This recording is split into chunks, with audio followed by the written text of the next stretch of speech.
আশ্চর্য।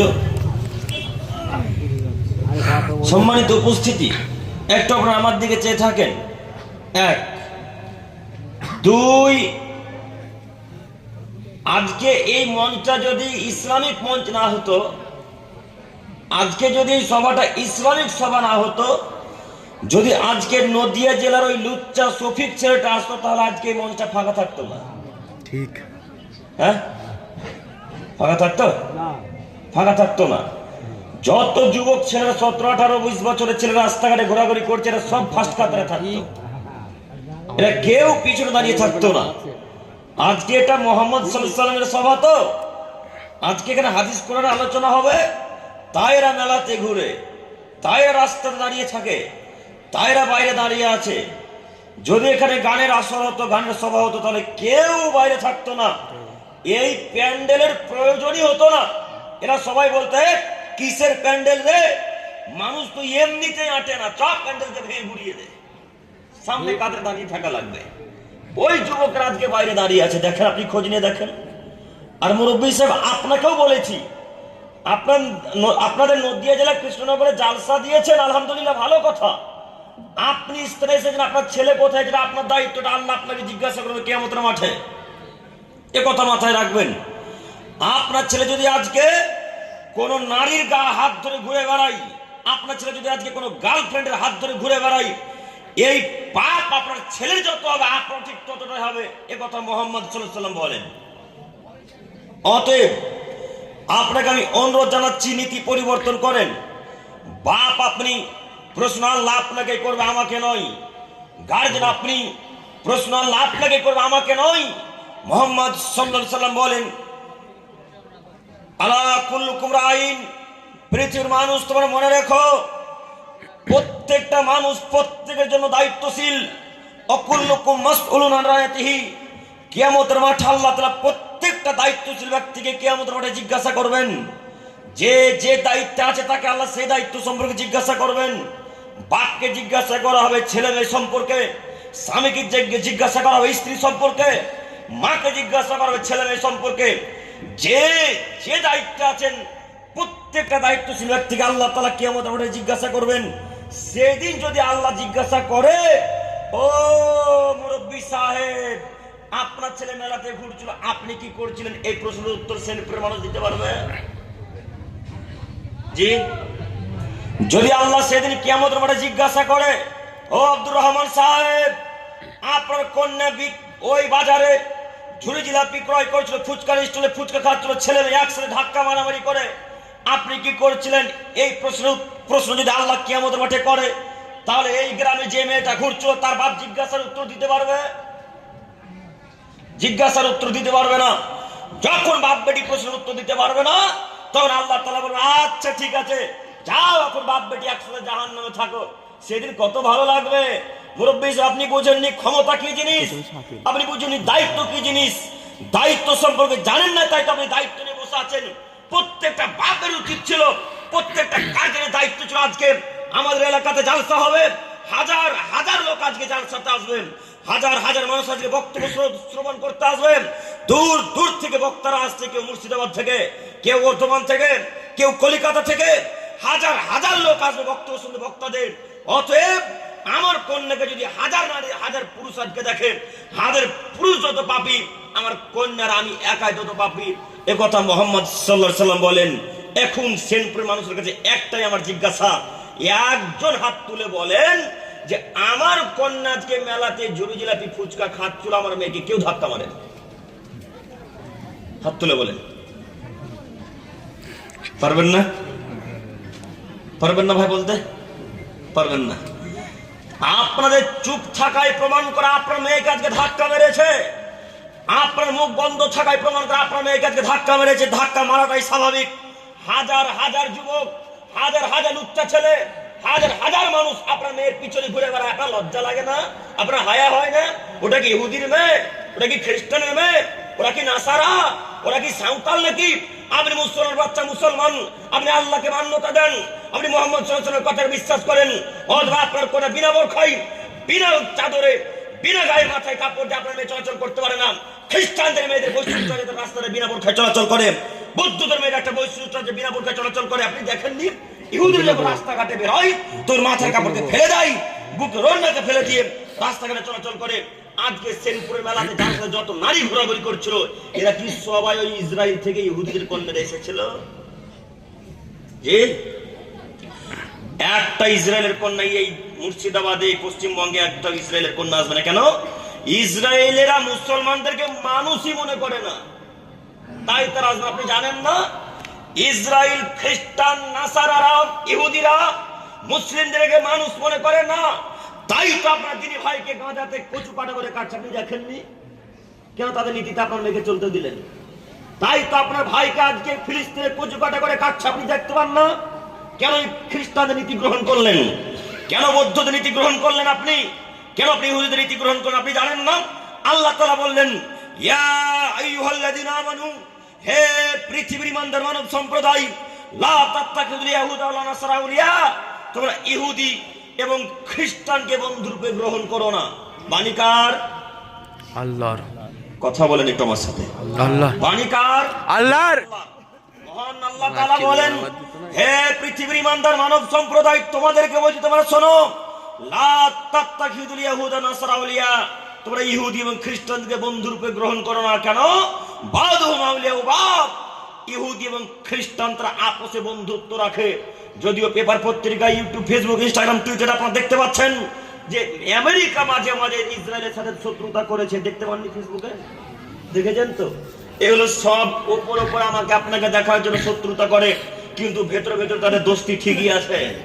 আল্লাহ বলছেন ইসরায়েলের সাথে, ইহুদিদের সাথে খ্রিস্টানদের কোনো শত্রুতা হবে না। যত মানুষ জানবে তাদের সাথে শত্রুতা ছিল, সব ভুল, মিথ্যা কথা, ডাহা নগদ মিথ্যা কথা। পশ্চিমকালে ইহুদি এবং খ্রিস্টান আপসে শত্রুতা রাখবে না, তারা আপসে বন্ধুত্ব রাখে। আপনার ছেলে কাপুরুষ, আপনি অশিক্ষিত মানুষ, তাই ইহুদিদের নীতি গ্রহণ করলেন। আপনার ছেলে কাপুরুষ, তাই ইহুদিদের নীতিকে গ্রহণ করেছে, খ্রিস্টানদের নীতিকে গ্রহণ করেছে। তার জ্বলন্ত প্রমাণ আপনার ছেলে।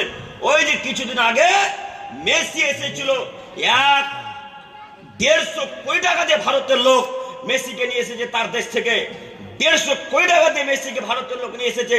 তার অধিকাংশ লোক কলকাতা যখন দেখতে যায় মেসিকে, তখন যারা দেখতে গেছিল তার অধিকাংশ লোক মুসলমানের বাচ্চা, মুসলমান। কথা বলে বুঝতে পারলেন না আপনারা? কথা বুঝতে পারছেন ভাই? আল্লাহ তাআলা বললেন তোমরা ইহুদিদের সাথে বন্ধুত্ব করো না। আল্লাহ বলেন খ্রিস্টানদের সাথে তোমরা সম্পর্ক রেখো না। আল্লাহর বাণী, আমার কি কথা? একটু কথা বলেন তো, কথাটা কি আমার? না, কথা তো আমার নয়, কথা কার? আল্লাহর। আল্লাহ। আল্লাহ বলেন, এই মুসলমান মানুষ শোনো, তোমরা কখনো ইহুদিদের সাথে সম্পর্ক রেখো না, খ্রিস্টানদের সাথে তোমরা সম্পর্ক রেখো না একটু। ওই যে ইহুদির বাচ্চাকে ভারতবর্ষের লোক 150 কোটি টাকা দিয়ে ভারতবর্ষ নিয়ে আসলো, যখন কলকাতা ইডেন গার্ডেনে মেসি এলো, তখন এই পশ্চিমবঙ্গের মুর্শিদাবাদের, নদিয়ার, কলকাতার হাজার হাজার মুসলমানের বাচ্চা এই মেসিকে দেখতে গিয়েছিল, যায়নি? যারা দেখতে গিয়েছিল হাজার নয় মানুষই মুসলমান। এই যুবক, তুমি শোনো, যদি মেসি তার দেশে জানতে পারে যে তোমাদেরকে ভারতের মানুষকে কচি কটা করে কাটছে খ্রিস্টানের, তারা ওখানে হ্যাপি বার্থডে মানাবে। তুমি জানো মেসি কে? মেসি ইহুদির বাচ্চা। মেসি কখনো মুসলমানকে সমর্থন করে না। তুমি জানো মেসির বাম হাত চোখ খেয়াল করে দেখো বাটা, মেসির বাম হাতে এখন পর্যন্ত চোখ ছাপা আছে, এখনই চোখ ছাপা আছে, দেখেন আপনারা? এ ভাই, আপনি মেসিকে চেনেন? এই ভাইকে বলছি, যুবক ভাইটাকে, মেসিকে চেনেন না? মেসির বাম হাত দেখেন চোখ ছাপা আছে, দেখেছেন কি? আপনারা সকলে বলেন তো, চোখটা কিসের প্রতীক? দাজ্জাল। কিসের? দাজ্জালের প্রতীক। তার মানে মেসি এখন থেকে দাজ্জালকে ওয়েলকাম জানায়, মেসি এখন থেকে দাজ্জালকে স্বাগতম জানায়। মেসি চায় যে দাজ্জাল আসবে, মুসলমানের বাচ্চাটাকে কচু কাটা করে কাটবে, চিড়ে ফেলে পারাপার করে দেবে, এটা মেসির আশা। আপনি কাপুরুষের বাচ্চা, কাপুরুষ মেসিকে সমর্থন করলেন। আপনি অশিক্ষিত বাচ্চা, অশিক্ষিত মেসিকে কলকাতা টিকিট কিনে দেখতে গেলেন। ছি ছি ছি ছি ছি ছি ছি, এরা মুসলমানের বাচ্চা না? আমরা এদেরকে মুসলমান দাবি করতে চাই না, এরা নামধারী মুসলিম, এরা শুধু নদীতে গরুর গোশত খাওয়া মুসলমান, এরা প্রকৃত মুসলমান নয়। প্রকৃত মুসলমানের বাচ্চা সেই মেসি যদি আসে তো মেসিকে ঘৃণা করে লাথি মেরে চলে আসবে, সেই প্রকৃত মুসলমান। আমি মুসলিম, আমার শরীর মুহাম্মাদের রক্ত বয়, আমার শরীর সাহাবাইদের রক্ত বয়, আমার শরীর মুসলমানের রীতি বয়। আমি মেসিকে সম্মান করতে পারি না। আপনার ছেলে কাপুরুষ, আপনার ছেলে টাকা দিয়ে মেসিকে দেখতে গেছে, শুধু তাই মেসি হাফ প্যান্ট পরে ঘোরে, আপনার ছেলে নদীতে হাফ প্যান্ট পরে ঘোরে। দেখতে পান না? আর এখন শীতের সময়, তাই হয়তো আপনার ছেলে হাফ প্যান্ট পরে ঘোরে না। যখন গরমকাল চলে আসে তখন দেখতে পান আপনার ছেলে হাফ প্যান্ট পরে সেই নদীর আজার বাজার ঘুরে বেড়ায়। কথা মিলে না চাচা? না কথা মিলে তো? বলেন হাফ প্যান্ট পরে মোহাম্মদের নীতি না মেসির নীতি? বলেন হাফ প্যান্ট পরে মোহাম্মদ সাল্লাল্লাহু আলাইহি ওয়াসাল্লাম নীতি না ইহুদি খ্রিস্টানদের নীতি? যদি হাফ প্যান্ট পরা যুবকদের হাফ প্যান্ট পরা নীতি যদি মোহাম্মদের হয় তবে এরা জান্নাতে যাবে, আর এই নীতি যদি খ্রিস্টান ইহুদিদের হয় তাহলে এরা ইহুদিদের সাথে জাহান্নামে থাকবে। বড় যুবক, হাফ প্যান্ট পরা কার নীতি? মোহাম্মদ সাল্লাল্লাহু আলাইহি ওয়াসাল্লাম না ইহুদি খ্রিস্টানদের? ইহুদি খ্রিস্টানদের নীতি। অতএব তুমি সতর্ক সাবধানতা অবলম্বন করো। যদি ইহুদি খ্রিস্টান জাহান্নামে যায় তাহলে তুমি জাহান্নামে যাবে। আপনারা সকলে বলেন তো, ইহুদিরা জাহান্নামে যাবে না জান্নাতে? জাহান্নামে। জাহান্নামে যাবে, লা শাক্কা ফিহিন্না, এতে সন্দেহের কোনো অবকাশ নেই। শুধু কি তাই, মেসির মতো আপনার ছেলে চুলটা কেটেছে, মাথার টুপিটা খুলে দেখেন, এখন তার একদিকে চুল নাই। দেখেন মাথাটা খুলে, তার বাম দিকে কিংবা ডান দিকে চুলই দেখতে পাবেন না। এই তো আপনার ছেলে। আপনার ছেলে কখন কখন যে ইহুদি হয়ে গেল আমরা বুঝতে পারলাম না, কখনো কখন যে আপনার ছেলে খ্রিস্টানে পরিণত হয়েছে আমরা বুঝতে পারিনি। এই যুবক, এই তোমাকে বলছি, শোনো যুবক, তুমি মোহাম্মদ সাল্লাল্লাহু আলাইহি ওয়াসাল্লামের উম্মত, তোমাকে আমি অনুরোধ করে যাচ্ছি, আজকে এখানে তওবা করে উঠবে। আল্লাহ কোশ্চিন কাল ইহুদি খ্রিস্টানকে সমর্থন করবো না ইনশাআল্লাহ। পারবেন ইনশাআল্লাহ বলতে? ইনশাআল্লাহ, ইনশাআল্লাহ, ইনশাআল্লাহ। সম্মানিত মুরব্বি সাহেব, আপনাকে আমি অনুরোধ করে যাচ্ছি, ওই নীতি হচ্ছে ইহুদিদের নীতি, যে নীতিটা আপনার কন্যাকে বাজারে গিয়েছে, এটা কার নীতি? ইহুদিদের নীতি। আপনাকে আমি কি দিয়ে বুঝাই? এটা জালসানা মেলা আমরা তো বুঝতে পারলাম না। হাজার হাজার লোক তো মেলাতে এখনো আছে। এইখানে যদি 300 লোক থাকে তো 3000 লোক মেলাতে ছিল না ভাই? কথা বলে না, ছিল তো না? ভয় লাগে কথা বলতে? না না, ভয় লাগছে, লজ্জা লাগছে। সম্মানিত মুরব্বি সাহেব, আপনাকে আমি কি দিয়ে বুঝাই? মোহাম্মদ সাল্লাল্লাহু আলাইহি ওয়াসাল্লামের নীতিতে যদি চলেন তাহলে মেলা বসতে পারে না, মেলা বসা যাবে না। আর যদি মনে করেন যে মোহাম্মদ সাল্লাল্লাহু আলাইহি ওয়াসাল্লামের নীতিতে চলবো না, তবে যা খুশি তাই করতে পারে। সম্মানিত দিনী ভাই, কথা খারাপ নিয়ে না। প্রথম বাক্যে একটা কথা বলতে ভুলে গিয়েছিলাম, হক কথা তিতা হয়। হক কথা তিতা হয়। হক বলা যেমন কঠিন, হক মানাও ঠিক তেমনই কঠিন। সবাই হক বলতেও পারে না, সবাই হক মানতেও পারে না। কেন? আজকে যদি আপনার বক্তা এখানে হক কথা বলা যায়, গত মাস সামনে বছর তাকে দাওয়াত দিবেন না? দিবেন? দাওয়াত দিবেন না। আমি আব্দুল করিম বিন আমিনুল ইসলাম, সে আশাটা থাকে না যে আপনি আমাকে দাওয়াত দিবেন, এই আশা থাকে। কেন? আল্লাহ নবী বললেন, কাতাবালাহু মাকাদিল খলাইক ক্বাবলা আইয়াখলুকাস সামাওয়াতু মিন খামসিনা রাজাল ফাসানাম। এ আদমের ছেলে মেয়ে শোনো, আল্লাহ যখন এই পৃথিবী সৃষ্টি করেনি তার 50,000 বছর পূর্বে মানুষের ভাগ্য লিখেছে। কত হাজার বছর পূর্বে? 50,000। 50,000 বছর পূর্বে মানুষের ভাগ্য লেখা হয়েছে। সেই দিন যদি ভাগ্যে লেখাতে আব্দুল করিম বক্তব্য দিয়ে যাওয়ার পরে আবার সামনে বছর কৃষ্ণনগরের মানুষ ডাকবে, কোনো মায়ের বেটা বাধা দিতে পারবে? কেউ বাধা দিতে পারবে না। এই নীতিতে চলি। মুরব্বী সাহেব, আপনি কথা খারাপ নিয়ে নামে, আপনার ছেলের মতো আমার বয়স অতীব কম, আপনি ভেবে নিয়ে নামে অনেক বয়স কেউ মানুষ, আমার বয়স খুবই কম। আপনাকে অনুরোধ জানাচ্ছি, নীতি পরিবর্তন করেন। ছেলে হিসেবে কথা মান্যতা দেন, তাই বন্ধু হিসেবে কথা মান্যতা দেন, তাই নাতি পোতা হিসেবে কথা মান্যতা দেন। যেটাই মানুন না কেন আপনার কথা মান্যতা দেওয়া লাগবে। সাথে সাথে আরো একটি কথা, যতক্ষণ পর্যন্ত হাদিস কোরআনের কথা হবে ততক্ষণ মান্যতা দেব। হাদিস কোরআনের বাইরে কথা বলে মানব না ইনশাআল্লাহ। ইনশাআল্লাহ, ইনশাআল্লাহ, ইনশাআল্লাহ। আরো একটা কথা মনে রাখবেন, আমি আব্দুল করিম বিন আমিনুল ইসলাম এই চেয়ারের উপরে যতক্ষণ আছি ততক্ষণ পর্যন্ত একটাও বাক্য কোরআন এবং হাদিসের বাইরে পাবেন এটা আমি বুঝতে পারি না। একটা বাক্য পাবেন ইনশাআল্লাহ। তবে মানুষ যদি ভুল হয় সঙ্গে সঙ্গে আপনারা ধরিয়ে দিবেন, আমি পরিবর্তন করতে ইচ্ছুক। আর যদি ভুল না হয়, আমার প্রত্যেকটা কথা যদি আল্লাহ এবং তার রাসূলের অনুযায়ী হয়, আমার প্রত্যেকটা কথা আল্লাহ এবং তার রাসূলের কথার ভিত্তিতে যদি হয়, তাহলে আপনাদের কৃষ্ণনগরের মানুষকে কথা মানতে বাধ্য। পারবো না মানতে ইনশাআল্লাহ? ইনশাআল্লাহ, ইনশাআল্লাহ। সম্মানিত মুরব্বী সাহেব, বলছিলাম আজকে আপনার মেয়েকে যদি 100 লোকে ধাক্কা মারে, 100 লোক যত পাপী আপনি তত পাপী। ওই মেয়ে জাহান্নামে যাবে যেমন আপনিও জাহান্নামে যাবেন তেমন। আমাদের বক্তব্যের বিষয় ছিল জাহান্নামে যাওয়ার কারণ। সম্মানিত মুরব্বী সাহেব, একটা আপনারা আমার দিকে চেয়ে থাকেন। মুহাম্মদ সাল্লাল্লাহু আলাইহি ওয়াসাল্লাম বলেন, সালাসাতুন লা ইয়াদখুলুল জান্নাতা আবাদা। 3 শ্রেণীর মানুষ কখনো জান্নাতে যাবে না। 3 শ্রেণীর মানুষ জান্নাতে যাবে না। 3 শ্রেণীর মানুষ জান্নাতে যাবে না, কখনো যাবে না। এক, মুদমিনুল খামর, যারা নিয়মিত নেশাদার দ্রব্য খায় পান করে, এরা জান্নাতে যাবে না। 2 ও রাজুলাতু মিনান নিসা, পুরুষের বেশধারী নারী জান্নাতে যাবে না। যে সমস্ত নারীরা পুরুষদের জুতা স্যান্ডেল পরে, যে সমস্ত মহিলারা পুরুষদের জিন্স প্যান্ট পরে, যে সমস্ত নারীরা টাইট আঁটো প্যান্ট পরে, এই মহিলারা জান্নাতে যাবে না। 3 দায়ুস, কখনো জান্নাতে যাবে না। 3টি বাক্য, একটু চুপ করেন। 3টি বাক্য আল্লাহ নবী আজ থেকে 1400 বছর পূর্বে মদিনার মরুভূমিতে বললেন, হে আদমের ছেলে মেয়ে শোনো, 3 শ্রেণীর মানুষ কখনো জান্নাতে যাবে না। তার 1 শ্রেণীর মানুষ আর রাজুলাতু মিনান নিসা, পুরুষের বেশধারী নারী। আব্দুল করিম সাহেব, পুরুষের বেশধারী নারী কে? বুঝতে পারলাম না, বুঝিয়ে বলেন। অনেক দূর থেকে এসেছেন। জি, আমি আব্দুল করিম ইসলাম আপনাকে বুঝিয়ে বলার জন্য এসেছি, একটু কথা শ্রবণ করেন। পুরুষের বেশধারী নারী তারাই যে সমস্ত নারী পুরুষদের জুতা স্যান্ডেল পরে, যে সমস্ত নারী পুরুষদের জিন্স প্যান্ট পরে, যে সমস্ত নারী পুরুষদের জামা প্যান্ট পরে, যে সমস্ত নারী পুরুষদের স্যান্ডেল পরে, শু পরে, এই সমস্ত নারী জান্নাতে যাবে না। একটু আপনাকে আমি কি দিয়ে বুঝাই? কৃষ্ণনগর তো টাউন এলাকা, এই এলাকার পুরুষরা যেমন চলাচল করে টাইট আঁটো প্যান্ট পরে, তেমনি কৃষ্ণনগর টাউন এলাকার মহিলারাও এইভাবে চলাচল করে। পিছন দিক থেকে কোনটা পুরুষ কোনটা নারী কিছুই বোঝা যায় না। কিভাবে যারা মুসলমান আমরা বুঝতে পারলাম না। একটু মুরব্বী সাহেব, ওই যে স্টাইল বাজার থেকে আপনার মেয়ের জন্য জিন্সের প্যান্ট কিনে নিয়ে এলেন, বলেন তো আপনার মেয়ের জন্য জিন্সের প্যান্টটা হালাল না হারাম? হারাম। হারাম। ওই যে আবারও 2 দিন আগে আপনার মেয়ের জন্য খুব টাইট লেগিংস না জেগিংস বলে গোটাকে, লেগিংসের প্যান্টটা নিয়ে আসলেন, যার উঁচু মোটা মিহি সব বোঝা যায়, উঁচু নিচু সব জায়গায় বোঝা যায়। এটা নাকি মুসলমানের কন্যারা পড়বে। আপনার মেয়ে যখন স্কুলে যায় তখন আপনার মেয়ে টাইট ফিটিং জামা পরে উঁচু নিচু সব জায়গায় বুঝিয়েই স্কুলে যায়। আচ্ছা, একটু আপনাকে আমি বলি, এই চেয়ারে, এই সাইকের মতো একটা চেয়ার নিয়ে আপনি মেন গেটে বসে আছেন। মুরব্বী সাহেব, কথা খারাপ নিয়ে না, আপনাকে আমি জাহান্নামে যে বাঁচার কারণ দেখাতে এসেছি।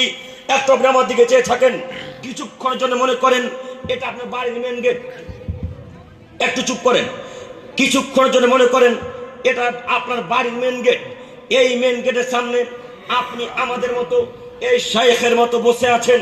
আর ওই যে মেয়েটা ফেব্রুয়ারিতে মাধ্যমিক দিবে, ওই যে মেয়েটা আপনার এইচএসে পড়ছে, ফার্স্ট ইয়ারে সেকেন্ড ইয়ারে পড়ছে, বা বিএড কলেজে এমএ করছে, যেই ক্লাসে পড়ুক না কেন, তার হাইজ আজকে যেদিন 7 ক্লাসে পড়ে সেদিন তার ঋতু হয়েছে, সেদিন তার হাইজ হয়েছে। ওই মেয়েটা আমরা চোখের সামনে দিয়ে জিন্সের প্যান্ট পরেছে, ওই মেয়েটা ছোটে সুন্দর করে লিপস্টিক লাগিয়েছে, ভুরু শেভ করেছে, উপরে গেঞ্জি জামা পরে, পুরুষদের পায়ে জুতা স্যান্ডেল পরে দিয়ে, শু পরে দিয়ে ঢং ঢং ঢং ঢং করতে করতে করতে আপনার চোখের সামনে দিয়ে চলে গেল।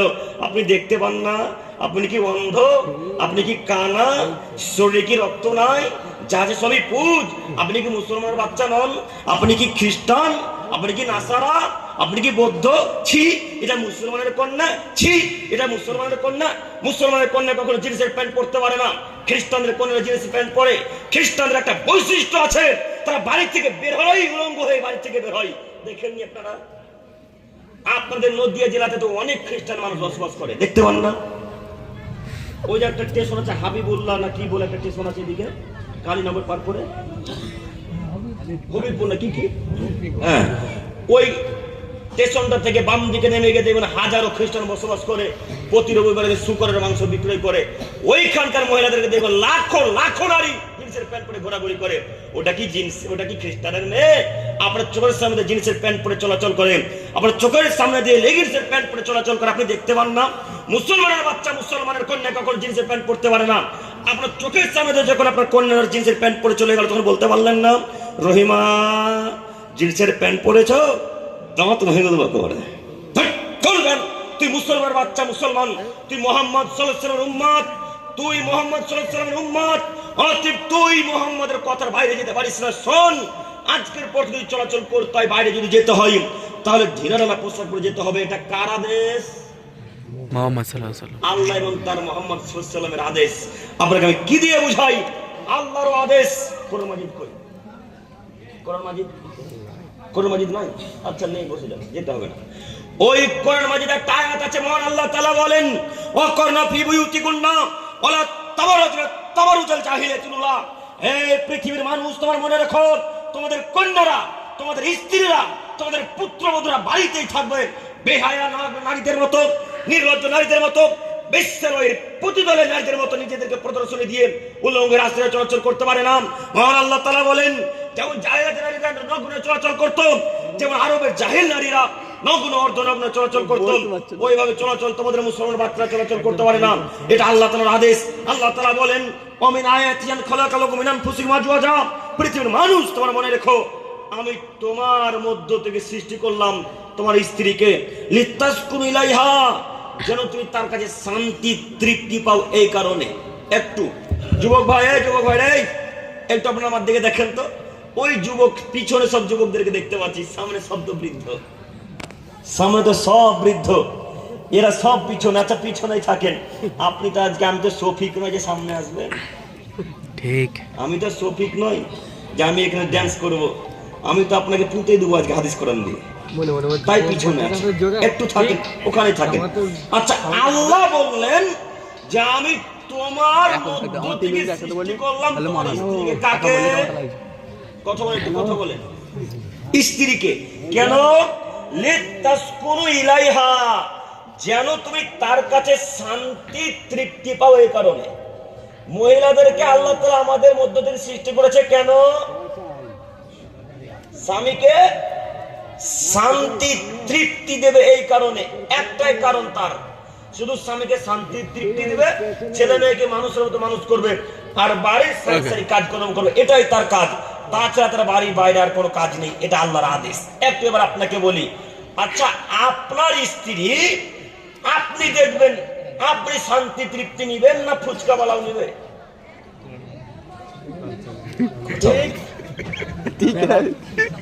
কথা বুঝতে পারেন না? আল্লাহ বললেন, কে বললেন? আল্লাহ। কথা বলে না, আমার সাথে একটু কথা বলা লাগবে। আমরা তো বাংলাদেশে যাই বক্তব্য দিতে, তাই কথা না বললে ভালো লাগে না। একটু কথা বলা। বাংলাদেশে কথা আছে, ইনশাআল্লাহ। আল্লাহ বলছেন, তোমার মধ্য থেকে সৃষ্টি করলাম তোমার স্ত্রীকে। কেন? একটাই কারণ, তোমাকে শান্তি তৃপ্তি দেবে। এই কারণে। তো আচ্ছা যোগ, ভাই তোমাদেরকে বলছি, তাকাও, তোমরা তাকাও আমার দিকে। আল্লাহ বললেন তোমার জন্য, তো তুমি তোমার স্ত্রীকে, তোমার স্ত্রীর মোহরান আদায় করবে তুমি, ছায়া ব্লাউজ কাপড় কিনে দেবে তুমি, ডাক্তার পানি খরচ করবে তুমি, যাবতীয় যা কিছু লাগে সব কিছু করবে তুমি। আর ধাক্কা মারবে ফুচকাওয়ালা, টোটোওয়ালা, ধাক্কা মারবে গ্রামের লোকে। এতটুকু খারাপ লাগে না? ছি ছি ছি ছি ছি, এতটুকু ইতস্তবোধ হয় না? ছি, আমার স্ত্রীকে আমি মোহনাবাড়ি করে মুর্শিদাবাদ থেকে বিবাহ করে নিয়ে আসলাম, পলাশী থেকে আমি বিবাহ করে কৃষ্ণনগর নিয়ে আসলাম, দেখো ভিক্ষা রাখে কে? আমি না পাড়া প্রতিবেশী? আমি। তো এখন এই ছেলেরা মনে করেছে এতদিন 2 বছর তো দেখলাম, আর 1-2 দিন দেখলে গ্রামের মানুষ, এটা তাদের অধিকার। ঠিক। হ্যাঁ যুবক, তোমার স্ত্রী কি পাড়া প্রতিবেশীর জন্য না তোমার জন্য? তোমার জন্য। যুবক, তুমি নিজের ক্ষমতা বুঝো, তোমার স্ত্রীর ক্ষমতা একটু বুঝাও। তোমার স্ত্রীকে পাড়া প্রতিবেশীর জন্য সৃষ্টি করা হয়নি, তুমি এই কথা মাথায় রেখো। এই কথা আল্লাহ তাআলা বললেন। অতএব যুবক ভাই, আপনাদের প্রতি আমার আহ্বান এতটুকু যে আজকের পর থেকে আমাদের স্ত্রীগণ অন্তত বাইরে কোনো কাজ ছাড়া বেরোবেন ইনশাআল্লাহ। পারবেন ইনশাআল্লাহ? আর যদি বেরোতেই হয় মহিলাদেরকে, তাহলে বোরখা পরে চাদর গায়ে দিয়ে পুরো শরীরকে ঢেকে বেরোবে ইনশাআল্লাহ। পারবেন ইনশাআল্লাহ? ইনশাআল্লাহ। সম্মানিত যুবক ভাই, আপনাকে আমি কি দিয়ে বুঝাবো?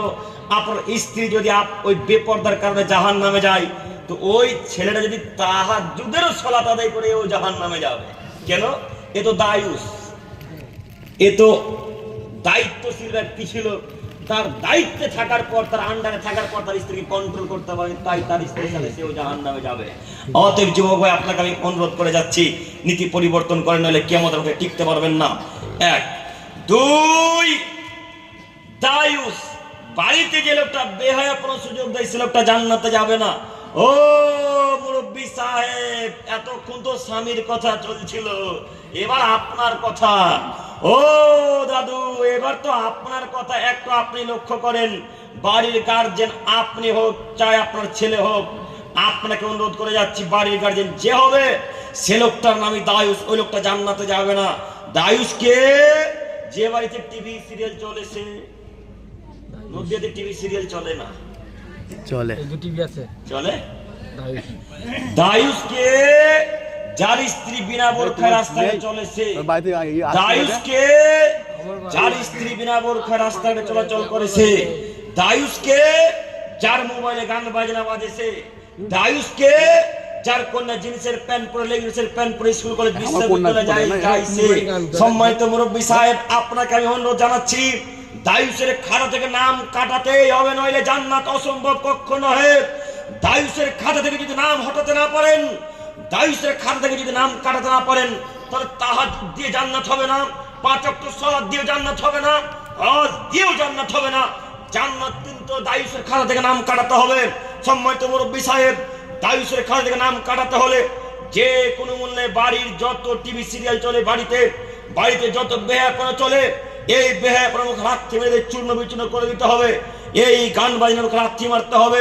সম্মানিত যুবক ভাই, বাড়িতে টিভি সিরিয়াল বন্ধ করতে হবে, তাহলে আপনার খাতা থেকে দায়ুসের নাম উঠে যাবে। আর যদি আপনি বাড়ি থেকে টিভি সিরিয়াল বন্ধ না করতে পারেন, তাহলে দায়ুসের খাতাতেই নাম থাকবে। অতএব নীতি পরিবর্তন করেন। আমি আপনাকে অনুরোধ জানাচ্ছি, ওই যে বাড়িতে একটা 36 ইঞ্চি এলসিডি লাগিয়েছেন, ওই 36 ইঞ্চি এলসিডির সামনে ওই ল্যাংটা মেয়েকে আপনিও দেখেন, আপনার বাপও দেখে, আপনার মাও দেখে, আপনাদের পরিবারের প্রায় সকল সদস্যই দেখে। আপনার বাপের লজ্জা নেই, আপনার তো লজ্জা নেই। বাপ বেটা একসাথে টিভি সিরিয়াল দেখেন, কারোর খারাপ লাগে না, কারোর একটু তেস্তবোধ হয় না যে ছি ছি ছি ছি। বাপের সামনে ল্যাংটা মেয়েকে কিভাবে দেখি, মায়ের সামনে মহিলাদেরকে কিভাবে দেখি, মায়ের সামনে বোনের সামনে ল্যাংটা মেয়েদেরকে কিভাবে দেখি, এটা খারাপ লাগা উচিত। সম্মানিত মুরব্বী সাহেব, যে কোনো মূল্যে টিভি সিরিয়ালকে চূর্ণ বিচূর্ণ করে দিতে হবে, যে কোনো মূল্যে টিভি সিরিয়ালকে হটিয়ে দিতে হবে। যদি হটাতে না পারেন, একটা কথা মাথায় রাখবেন, এই বাড়ির গার্জেন যিনি, সে ব্যক্তি জান্নাত কিনতে পারবে না, তাহাজ্জুদ দিয়েও পারবে না, 5 ওয়াক্ত সালাত দিয়েও পারবে না। অতএব আজকে এখানে তওবা করুন, আল্লাহ আজকের পর থেকে আমাদের বাড়িতে অন্তত টিভি সিরিয়াল আর চলবে না ইনশাআল্লাহ। পারবো না ইনশাআল্লাহ বলতে? ইনশাআল্লাহ। যদি আজকের পর থেকে আপনি মনে করেন আব্দুল করিমের কথা কে মানবে, মানিয়েন না। আমি আপনাকে মানতে বলিনি, আপনাকে বলেছি হাদিস কোরআনের সাথে কথা মিললে মানবেন, নইলে মান্যতা দিতে হবে না। একটা কথা মাথায় রাখেন, ওই যে পরকাল বলে তো কিছু আছে, তাই না? পরকাল বলে যে জিনিসটা আছে তার নাম আখিরাত, কিয়ামতের মাঠ।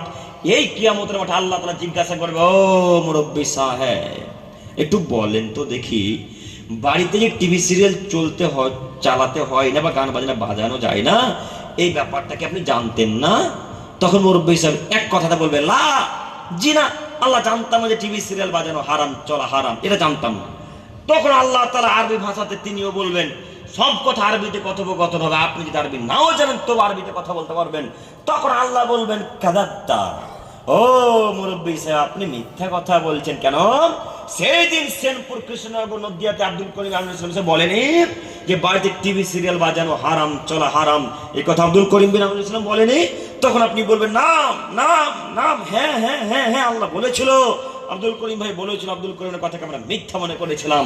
তখন আল্লাহ তাআলা বলেন, আচ্ছা ঠিক আছে, তার কথা মিথ্যা ভেবেছিলে, এখন যাও, বাড়ির সকল সদস্য সব এখন জাহান্নামে যাও। সেদিন কি ভালো লাগবে? সেদিন কি ভালো লাগবে? সেদিন তো ভালো লাগবে না। তো আজকে পরিবর্তন হতে পারবো না ইনশাআল্লাহ? ইনশাআল্লাহ পারবো ইনশাআল্লাহ। যুবক ভাই, আপনার বাড়ির কথা চললো, এবার আপনার একটু 5G ফোনটার কথাতে আসি। আপনার 5G ফোনটাতে গান নাই না? নাই না? নাই, সব ফেরেশতা গো, সব ফেরেশতা বসে আছে। জান্নাতুল ফেরদাউস থেকে অবতরণ হলো। আমি দেখাবো গান নেই। আচ্ছা যুবক ভাই, আপনাকে আমি দুটি কথা বলি। আচ্ছা, মোবাইলে তো গান আছে, এটা আমরা বিশ্বাস করে নিলাম। ওই যে কলার টিউনও গান সেভ করতে হবে, হ্যাঁ? কলার টিউন বুঝলেন না মনে হয়, বুঝতে পেরেছেন না? কলার টিউনটাতে গান সেভ করতে হবে। আচ্ছা, কলার টিউনটাতে গান সেভ করলেন, তো আপনার নাম্বারে যদি ফোন করি আমি, তো গানটা আমি শুনতে পাবো না, আপনি? জি, আপনি শুনতে পারবেন, আমি শুনতে পাবো। তো যে আপনাকে কল করবে সে শুনতে পাবে, তো সে শুনে শান্তি তৃপ্তি পাবে। যাই হোক, একটা গান শুনলাম, আব্দুর রহমান একটা গান লাগিয়ে, যে গানটা শুনে শান্তি তৃপ্তি হলো, তো আব্দুর রহমানের কি এতে কোনো লাভ হলো? যে তাকে ফোন করবে তার একটু শান্তি তৃপ্তি হয়ে যায়, একটা কিছু শুনলাম, তার একটু আশা থাকবে যে কিছু মানলাম তো, পেলাম তো, তো এইটুকুটা তার লাভ হতো। তোমার কি লাভ হলো বলো আব্দুর রহমান ভাই? এই লোক, এই তোমাদেরকে বলি, তোমার মোবাইলে গান বাজে আছে, তুমি হাসছো না, একটা লজ্জা লাগে না? তোমার একটু ইতস্তত হয়, তুমি হাসছো, ওখানে দাঁত কালাচ্ছ 32 জন আপনার করে। তোমাকেই বলছি, তোমার একটু লজ্জা হয় না? তুমি কেন গান বাজে সেভ করলে? ও আব্দুল করিম ভাই, আপনি জানেন না আমি একাই জাহান্নামে যাব? যত লোক আমাকে ফোন করবে প্রত্যেকটা মানুষকে পাপী করব, সবাইকে গান শুনিয়ে একসাথে জাহান্নামে থাকবো। এদিকে তার ব্রেন ঠিকই কাজ করে, এদিকে তার বিদ্যা ঠিকই আছে, ইসলামের উপকার করতে হবে এরকম বিদ্যা তার কাজ করে না। যত বিদ্যা সব শয়তানি বিদ্যা। শয়তান যেমন মানুষকে পথভ্রষ্ট করবে, আল্লাহর সাথে ওয়াদা করে নেমেছে কিয়ামত সেদিন। তো এখন আপনার ওয়াদা যে আপনি মানুষকে জাহান্নামে ভরবেন, এটা আপনার বিদ্যা। আপনাকে অনুরোধ করে যাচ্ছি, আজকে এখানে তওবা করে উঠবেন। আজকের পর থেকে আর যত কলার টিউন সেভ করেছেন আজকে ডিলিট করে উঠবেন ইনশাআল্লাহ। পারবেন ইনশাআল্লাহ? ইনশাআল্লাহ। আরো একটি কথা, ফেসবুকের স্টোরিতে কোশ্চেন কালো গান দিবেন না কোনোদিন ইনশাআল্লাহ। ইনশাআল্লাহ। ফেসবুকের স্টোরিতে যদি গান দেন আর সেই স্টোরির গান যদি 1000 মানুষ শ্রবণ করে, 1000 মানুষ যত পাপী, আপনি একাই তত পাপী। আপনাকে আমি অনুরোধ করে যাচ্ছি, একটু শিক্ষিত ছেলে আপনি এমএ পাস ছাত্র, আপনার আমি মঙ্গল কামনা করি, একটু আপনি আমার দিকে চেয়ে থাকেন। আপনার ফ্রেন্ড লিস্ট আছে 4000 ফ্রেন্ড, একটু 4000 ফ্রেন্ড আছে আপনার, আপনি এমন একটা ভিডিও শেয়ার করলেন যে ভিডিওটা 3000 বন্ধু তো দেখলো, এই 3000 বন্ধু যত পাপী, আপনি একটা শেয়ার করার কারণে একাই তত পাপী। এবার আপনি বলেন আপনার এই ভিডিওটা কত মিলিয়ন ভিউ গেছে? যদি ওই ভিডিওটা 1 মিলিয়ন ভিউ যায়, 10 লক্ষ মানুষ যত পাপী, আপনি একাই তত পাপী। একটু আপনাকে অনুরোধ করে যাচ্ছি, যত গান বাজনার ভিডিও আছে, যত গান বাজনা ছেড়েছেন ফেসবুক, ইউটিউব, ইনস্টাগ্রাম, টুইটারে, এগুলো সব আজকে ডিলিট করতে পারবো না ইনশাআল্লাহ। ইনশাআল্লাহ। ইনশাআল্লাহ। এর ফেসবুকের প্রোফাইল পিকচার দেখলে মনে হয় আজকে হজ করে এলো। হ্যাঁ, ফেসবুকের প্রোফাইল পিকচারটা যদি দেখেন তো একটা লোক হাত তুলে উপর দিকে আছে, কাবা ঘরের দিকে তাকিয়ে, মনে হচ্ছে কত হাজির বেটা। আর ফেসবুকের ভিতরে দেখো শুধু গান আর গান, গান আর গান, গান আর গান, হাওড়া শিয়ালদা সব। ওই ছেলেটা নাকি ইমানদার মানুষ। এই যুবক ভাই, আপনারা আমি দৃষ্টি আকর্ষণ করে বলতে চাচ্ছি, আজকের পর থেকে এগুলো ডিলিট করতে পারবো না ইনশাআল্লাহ। ইনশাআল্লাহ। আর কোশ্চেন কালো স্টোরিতে গান বাজনা দিব না ইনশাআল্লাহ। ইনশাআল্লাহ। গান বাজনা দেওয়ার পরিবর্তে সুন্দর সুন্দর গজাল নাই আছে তো, এরাবিকে কত সুন্দর সুন্দর গজাল আছে, শুনলে জানটা শান্ত হয়ে যায়, অন্তরটা শান্তি হয়ে যায়, হয় না? কত সুন্দর সুন্দর কোরআন তেলাওয়াত আছে, সেগুলো দেওয়া যায় না? কত সুন্দর সুন্দর কারি আছে, সুদাইস কারি দেওয়া যায় না আরবের ইমামের? এত সুন্দর গলা, যেন মনে হচ্ছে একবার মধুর সুরে কোরআন তেলাওয়াত হচ্ছে, এগুলো তেলাওয়াত করা যায়, এগুলো দেওয়া যায় না স্টোরিতে? তোমার স্টোরি 10টা লোক দেখে, 10টা মানুষ যত কোরআনটা শুনে নেকি পাবে, তুমি একাই তত নেকি পাবে। নেকির আশাধারী তো আমরা নাকি? আজকে গভীর শীতে আমরা কিসের জন্য বসে আছি? নেকির আশা। নেকির আশায় জান্নাত যাবো ইনশাআল্লাহ। তাই এই কারণে তো আমরা সর্বদাই নেকির কাজ করার চেষ্টা করবো ইনশাআল্লাহ। ইনশাআল্লাহ। ইনশাআল্লাহ। তো আজকে থেকে গান ডিলিট করতে পারবো ইনশাআল্লাহ। ইনশাআল্লাহ। সবাই বলি ইনশাআল্লাহ। ইনশাআল্লাহ। ইনশাআল্লাহ। শুধু মোবাইলের গান নয়, বাইরেও যত গান বাজনা আছে সব ডিলিট করতে করে দেবো ইনশাআল্লাহ। ইনশাআল্লাহ। ইনশাআল্লাহ। আল্লাহ তুমি আমার যুবক ভাইদেরকে কবুল করো, সকলে বলি আমিন। আমিন। সম্মানিত মুরব্বী সাহেব বলছিলাম, যে কোনো মূল্যে জাহান্নামের পথ থেকে বিরত থাকতে হবে, নচেত কিয়ামতের মাঠে টিকতে পারা যাবে না। আমি বলতে গিয়ে এই বাক্য বলতে বলতে এতদূর চলে এলাম, সে বাক্যের দিকে আবারও ফিরে গেলাম। আজকে আপনাকে এখানে অদাবদ্ধ হতে হবে। আমাদের বাড়ির কন্যা যদি বাড়ি থেকে বের হয়, তাহলে বোরখা পরেই বের হবে, এটা আজকে আমাদের অদা হবে ইনশাআল্লাহ। ইনশাআল্লাহ। হবে না?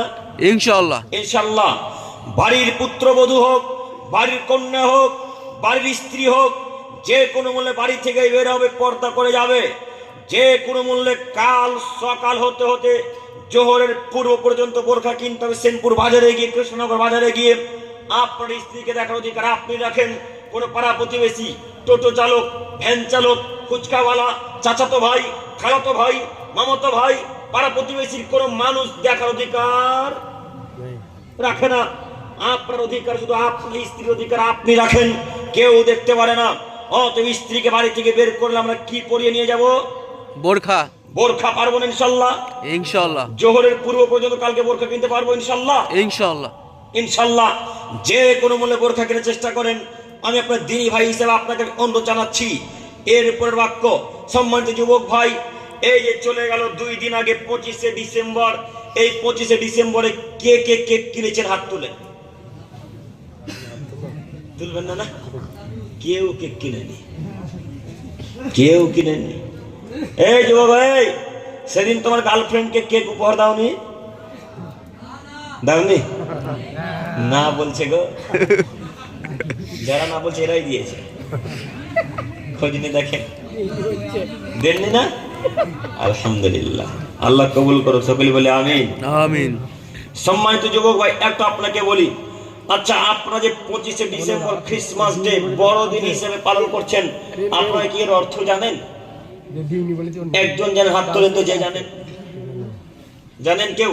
কে জানেন না? কি বললাম? ক্রিসমাস ডে 25শে ডিসেম্বর খ্রিস্টানদের দিন। কাদের দিন? খ্রিস্টানদের। খ্রিস্টানদের দিন। তাদের ধারণা, তারা মনে করে এই 25শে ডিসেম্বর যিশু অর্থাৎ ঈসা আলাইহিস সালামকে আল্লাহ তাআলা জন্ম দিয়েছিলেন। নাউযুবিল্লাহি মিন যালিক। ঈসা আলাইহিস সালামকে কি আল্লাহ জন্ম দিয়েছিলেন? ওটা আল্লাহর বেটা না। এই খ্রিস্টানের বাচ্চারা মনে করে 25শে ডিসেম্বর আল্লাহ তাআলা যিশুকে অর্থাৎ ঈসা আলাইহিস সালামকে জন্ম দিয়েছিলেন মারিয়ামের পেটে। এটা কি আমাদের মুসলমানদের আকীদা? না। এটা কাদের ধারণা? খ্রিস্টানদের। খ্রিস্টানদের ধারণা। তাই তারা সেই দিনটাকে কেন্দ্র করে বড়দিন মান্যতা দেয় হিসাবে সেদিন তারা কেক ক্রয় করে তারা খুশি উদযাপন করে। তো ওই দিনে উদযাপন খুশি শুধু তারাই করে কি না আমাদের মুসলমানের বাচ্চারাও করে?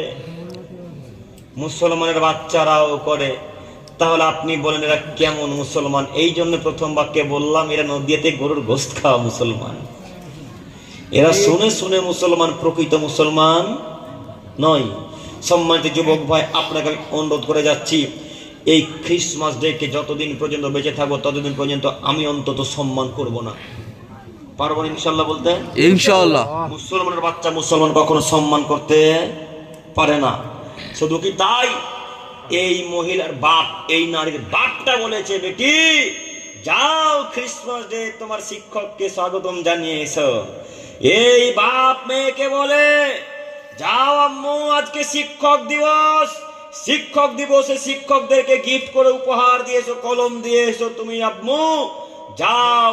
তখন সেই কন্যাটা সুন্দর সাজগুজ করে শিক্ষক দিবস পালন করতে যায় শিক্ষকের কাছে। তখন মেয়েটা সুন্দর সাজগুজ করে 25শে ডিসেম্বর পালন করতে যায় শিক্ষকের কাছে।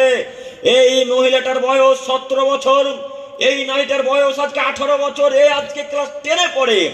এই মহিলার যেদিন ক্লাস 7-এ পড়ে, 6-এ পড়ে, সেদিন তার হাইজ হয়েছে, হয়নি? তার মানে সেই দিন থেকে তার পর্দা করা ফরজ। সেদিন থেকে সে তার কোনো পাড়া প্রতিবেশী, কোনো পরপুরুষের সামনে আর যেতে পারে না। এই বাপ মেয়েকে বলেছে শিক্ষা দিবস পালন করতে যেতে হবে। তখন মেয়ে খুশিতে আত্মহারা হয়ে খুব সুন্দর করে সাজগুজ করে 25শে ডিসেম্বর পালন করতে গেছে আমাদের ওই মুর্শিদাবাদ জেলার হাজারদুয়ারিতে। ওই 25শে ডিসেম্বর পালন করতে গেছে আপনাদের এই নদিয়া জেলার কোন একটা পার্কে। যে যেখানে যাক না কেন 25শে ডিসেম্বর পালন করতে, যে স্থানে যাক না কেন শিক্ষক দিবস পালন করতে, খুব সুন্দর সাজগুজ করে মহিলাটা গিয়েছে। এবার এখানে একটি কথা মনে রাখবেন, হাদিস বুখারী মুসলিম মিশকাতের হাদিস আপনাকে পেশ করি। আমাদের মা আয়েশা রাদিয়াল্লাহু তাআলা আনহা এরকম ধুলাবালিতে খেলছিলেন। আচ্ছা মাইক ম্যান কই, একটু আওয়াজ দেন তো ভাই, একটু সাউন্ড দেন। ঠিক আছে, জাযাকাল্লাহু খাইরান। একটু আপনারা আমার দিকে তাকান। আম্মা জান আয়েশা রাদিয়াল্লাহু তাআলা আনহা এই ধুলাবালিতে খেলছিলেন। তো আম্মা জান আয়েশা রাদিয়াল্লাহু তাআলা আনহাকে তার দিদি আসমা এবং তার বান্ধবীরা তুলে নিয়ে আসলেন। আয়েশা রাদিয়াল্লাহু তাআলা আনহা ছোট মহিলা, ছোট নারী, আয়েশাকে তুলে নিয়ে এসে তার ধুলাবালি হাত থেকে ছুটিয়ে দিলেন, পানি দিয়ে সুন্দর করে ধৌত করে দিলেন। ধৌত করে দিয়ে আয়েশাকে সুন্দর করে সাজালেন। কার জন্য? মুহাম্মদ সাল্লাল্লাহু আলাইহি সাল্লামের জন্য। আয়েশা রাদিয়াল্লাহু তাআলা আনহা নিজস্ব বিবরণ পেশ করে বলছেন, আয়েশা রাদিয়াল্লাহু তাআলা আনহা নারীদের মধ্যে সবথেকে বেশি হাদিস বর্ণনাকারী মহিলা, আর পুরুষের মধ্যে সবথেকে হাদিস বর্ণনাকারী পুরুষ হচ্ছে আবু হুরায়রা। এরা দুইজন সবথেকে বেশি হাদিস বর্ণনা করেছেন। তো আমাদের আয়েশা রাদিয়াল্লাহু তাআলা আনহা বলছেন, আমাকে আমার বান্ধবী ধরে নিয়ে আসলো, ধরে নিয়ে ধুলাবালি আমার হাত থেকে পরিষ্কার করে দিলেন, আমাকে সুন্দর করে পানিতে ধৌত করে দিয়ে মুহাম্মদের জন্য আমাকে সাজানো হলো। কেন? মোহাম্মদ সাল্লাল্লাহু আলাইহি ওয়াসাল্লামের সাথে আমার এখন বাসুর রাত। কি রাত? বাসুর রাত। বাসুর রাত। এখন তাদের ফুল সজ্জা। তাই আয়েশা রাদিয়াল্লাহু তাআলা আনহাকে খুব সুন্দর করে সাজানো হলো। তো আয়েশা রাদিয়াল্লাহু তাআলা আনহাকে সুন্দর করে সাজগুজ করিয়ে তার স্বামীর কাছে পাঠানো হলো। কেন? মোহাম্মদ তার স্বামী, তাই তার স্বামীর কাছে সাজগুজ করে গেল। তা আপনার মেয়েটা তার কোন স্বামীর কাছে গেল তো সাজগুজ করে?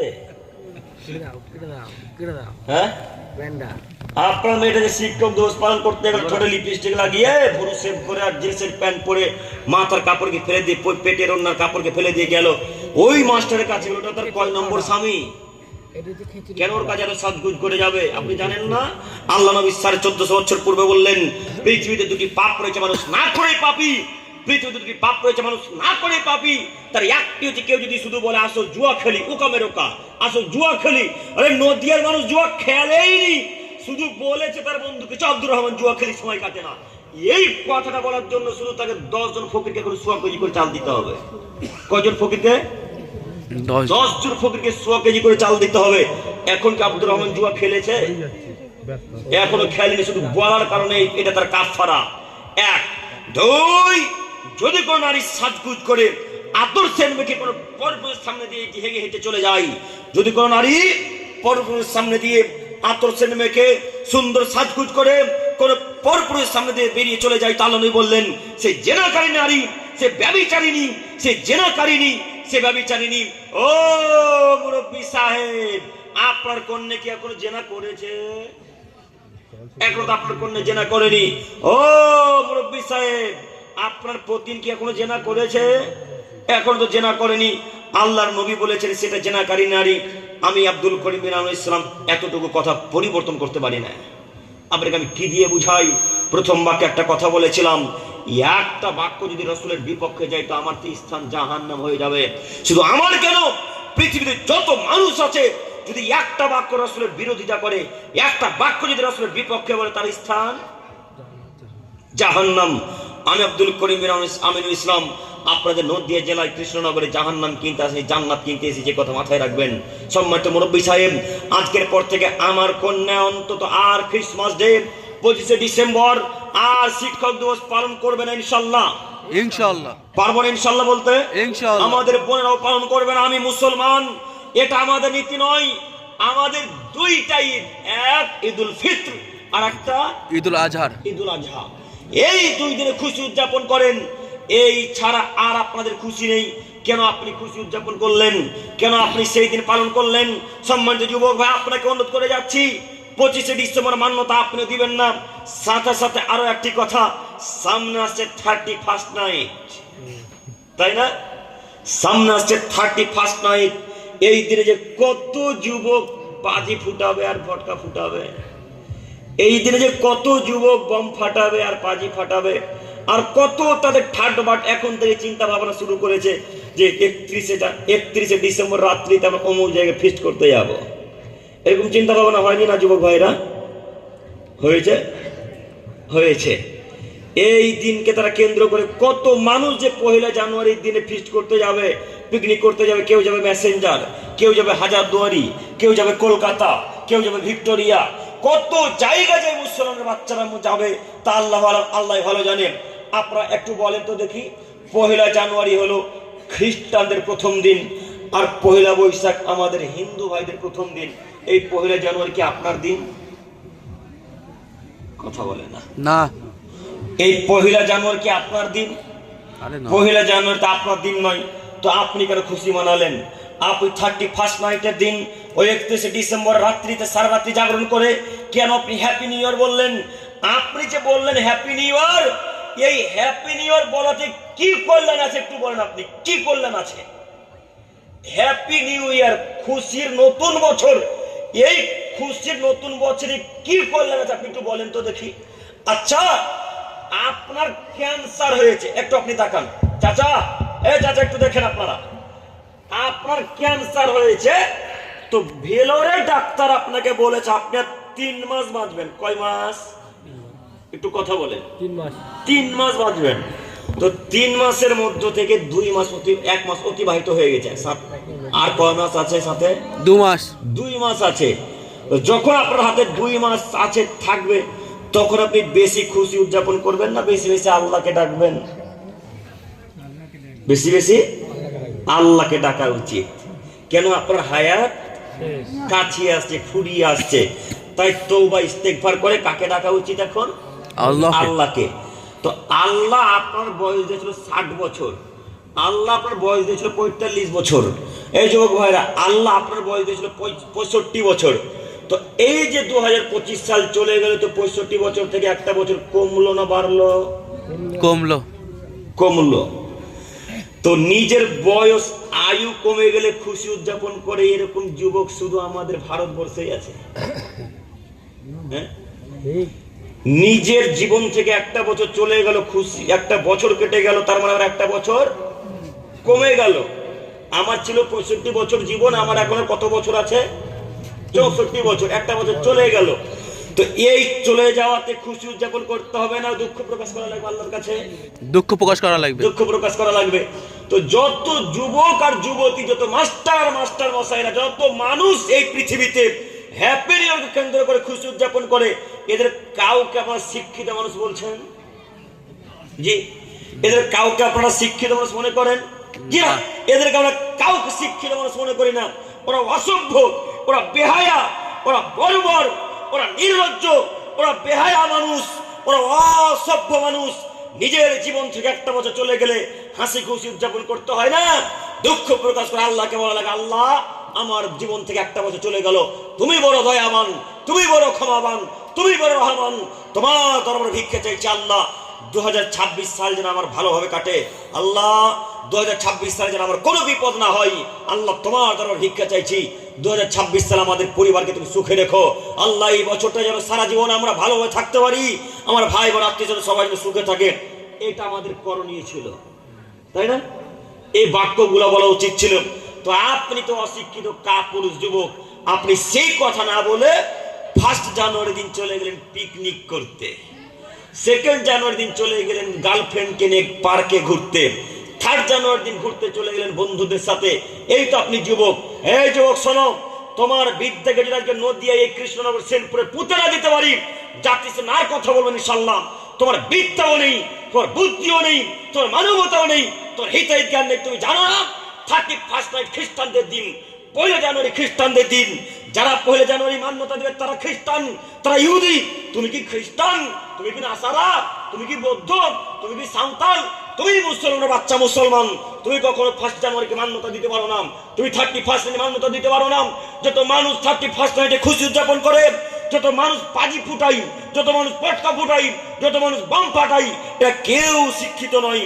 এরা সব বর্বর, এরা সব নির্লজ্জ, এরা সব বেহায়া, এরা সব অসভ্য। দেখি কোন মায়ের বেড়ার লোকের ক্ষমতা আছে নদীতে বলতে পারে আমি মাস্টার মানুষ, আমি খুশির উদযাপন করি, হ্যাপি নিউ ইয়ার মানাই। যদি কেউ বলে দিতে পারে, প্রমাণ করে দিতে পারে হাদিস কোরআন দিয়ে, বক্তব্য জাতির সামনে কোশ্চেন কালো আর দেবো না ইনশাল্লাহ। আজকে শেষ করে দিলাম। যুবক ভাই, আপনাকে অনুরোধ জানাচ্ছি, নীতি পরিবর্তন করেন। যে কোনো মূল্যে নীতি পরিবর্তন হবে। খ্রিস্টানের নীতিতে লাথি মারতে হবে যে কোনো মূল্যে।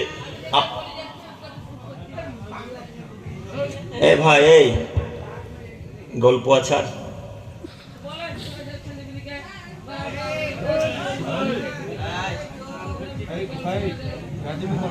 এ ভাই তাকাও, চুপ করো, ঠিক আছে? ইনশাল্লাহ। সম্মানিত মুরব্বী স্যার, একটু আপনারা আমাদেরকে চেয়ে থাকেন। আমি বলতে চাচ্ছিলাম, যদি কোনো মায়ের বেটা প্রমাণ করে দিতে পারে আমি মাস্টার মানুষ, আমি এই পিকনিক করি 1 জানুয়ারিতে, আমি এটাকে মান্যতা দিই, আমি শিক্ষিত মানুষকে যদি প্রমাণ করে দিতে পারেন, তাহলে জাতির সামনে আর বক্তব্য দেবেন ইনশাল্লাহ। আজকেই শেষ। পারবেন না? কি আবার তুলে বলে দিতে পারবেন না? তার মানে বোঝা যাচ্ছে যারা এইগুলো হ্যাপি নিউ ইয়ার মানায়, যারা 1 জানুয়ারি পিকনিক করে, 2 জানুয়ারি যারা এইগুলো কেন্দ্র করে ফিস্ট করে, এরা কেউ শিক্ষিত না। যত স্কুল কলেজ বিশ্ববিদ্যালয়ে ছাত্র ছাত্রীদেরকে পিকনিক করতে নিয়ে যাচ্ছে, এরা কেউ শিক্ষিত মনে করছেন আপনারা? এরা কেউ শিক্ষিত না। আমরা কোনোদিন এদেরকে শিক্ষিত বলিনি। ভবিষ্যতে যে যতদিন শ্বাস আছে ততদিন পর্যন্ত এদেরকে আমরা শিক্ষিত বলিনি, বলবো না ইনশাল্লাহ। এটা আমাদের ওয়াদা। সম্মানিত যুবক ভাই, আপনাকে অনুরোধ করে বলে যাচ্ছে, আপনি নিজেকে শিক্ষিত দাবি যদি করেন, তো আজকে এগুলো বর্জন করতে পারবো না ইনশাল্লাহ। ইনশাল্লাহ। সাথে সাথে আরো একটি কথা মনে রাখবেন, আপনি সাহাবীদের মতো সতর্ক হন, সাহাবীদের মতো। আচ্ছা, এই কথা বলার পূর্বে আরো একটি কথা আল্লাহ নবী বললেন, মান তাসাব্বাহা বিকওমিন ফাহুয়া মিনহুম।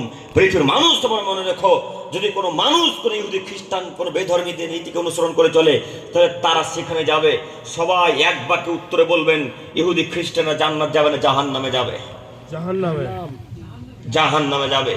এবার আপনারা বলেন, এই 31 তারিখ 1 জানুয়ারি এগুলো কাদের নীতি? মুহাম্মাদের নীতি না খ্রিস্টানদের নীতি? খ্রিস্টানদের নীতি। এখন যত মানুষ ইহুদি খ্রিস্টানদের নীতিকে মান্যতা দিবে, এরা কোথায় যাবে? জাহান্নামে যাবে। এই 31 নাইটকে যদি কেউ মান্যতা দেন, তাহলে খ্রিস্টানদের সাথে জাহান্নামে থাকতে হবে।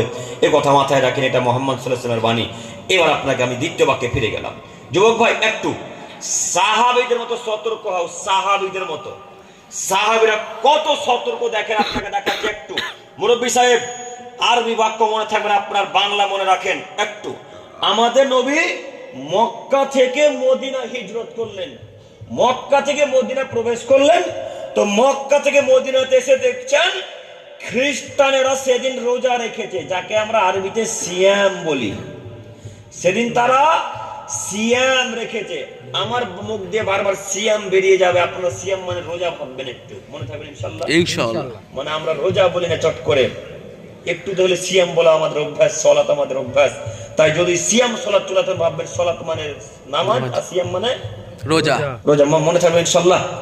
ইনশাআল্লাহ। আমার বাংলা নাও বেরোতে পারে, যদিও বাংলা সব ফার্সি ভাষা একটু। তো আমাদের নবী মুহাম্মদ সাল্লাল্লাহু আলাইহি সাল্লাম মদিনায় প্রবেশ করা মাত্রই দেখলেন ইহুদিরা সেদিন সিয়াম রেখেছে। তো আল্লাহর নবী ইহুদিদেরকে ডেকে বলেন, এই ইহুদিরা, তোমরা কেন আজকে সিয়াম রেখেছো গো, বলো তো। তখন ইহুদিরা আল্লাহ নবীকে বলছেন, কারণ আপনি জানেন না, এই দিনে মুসা আলাইহিস সালামকে আল্লাহ ফেরাউনের হাত থেকে রক্ষা করেছিল। কাকে রক্ষা করেছিল? মুসা আলাইহিস সালামকে ফেরাউনের হাত থেকে।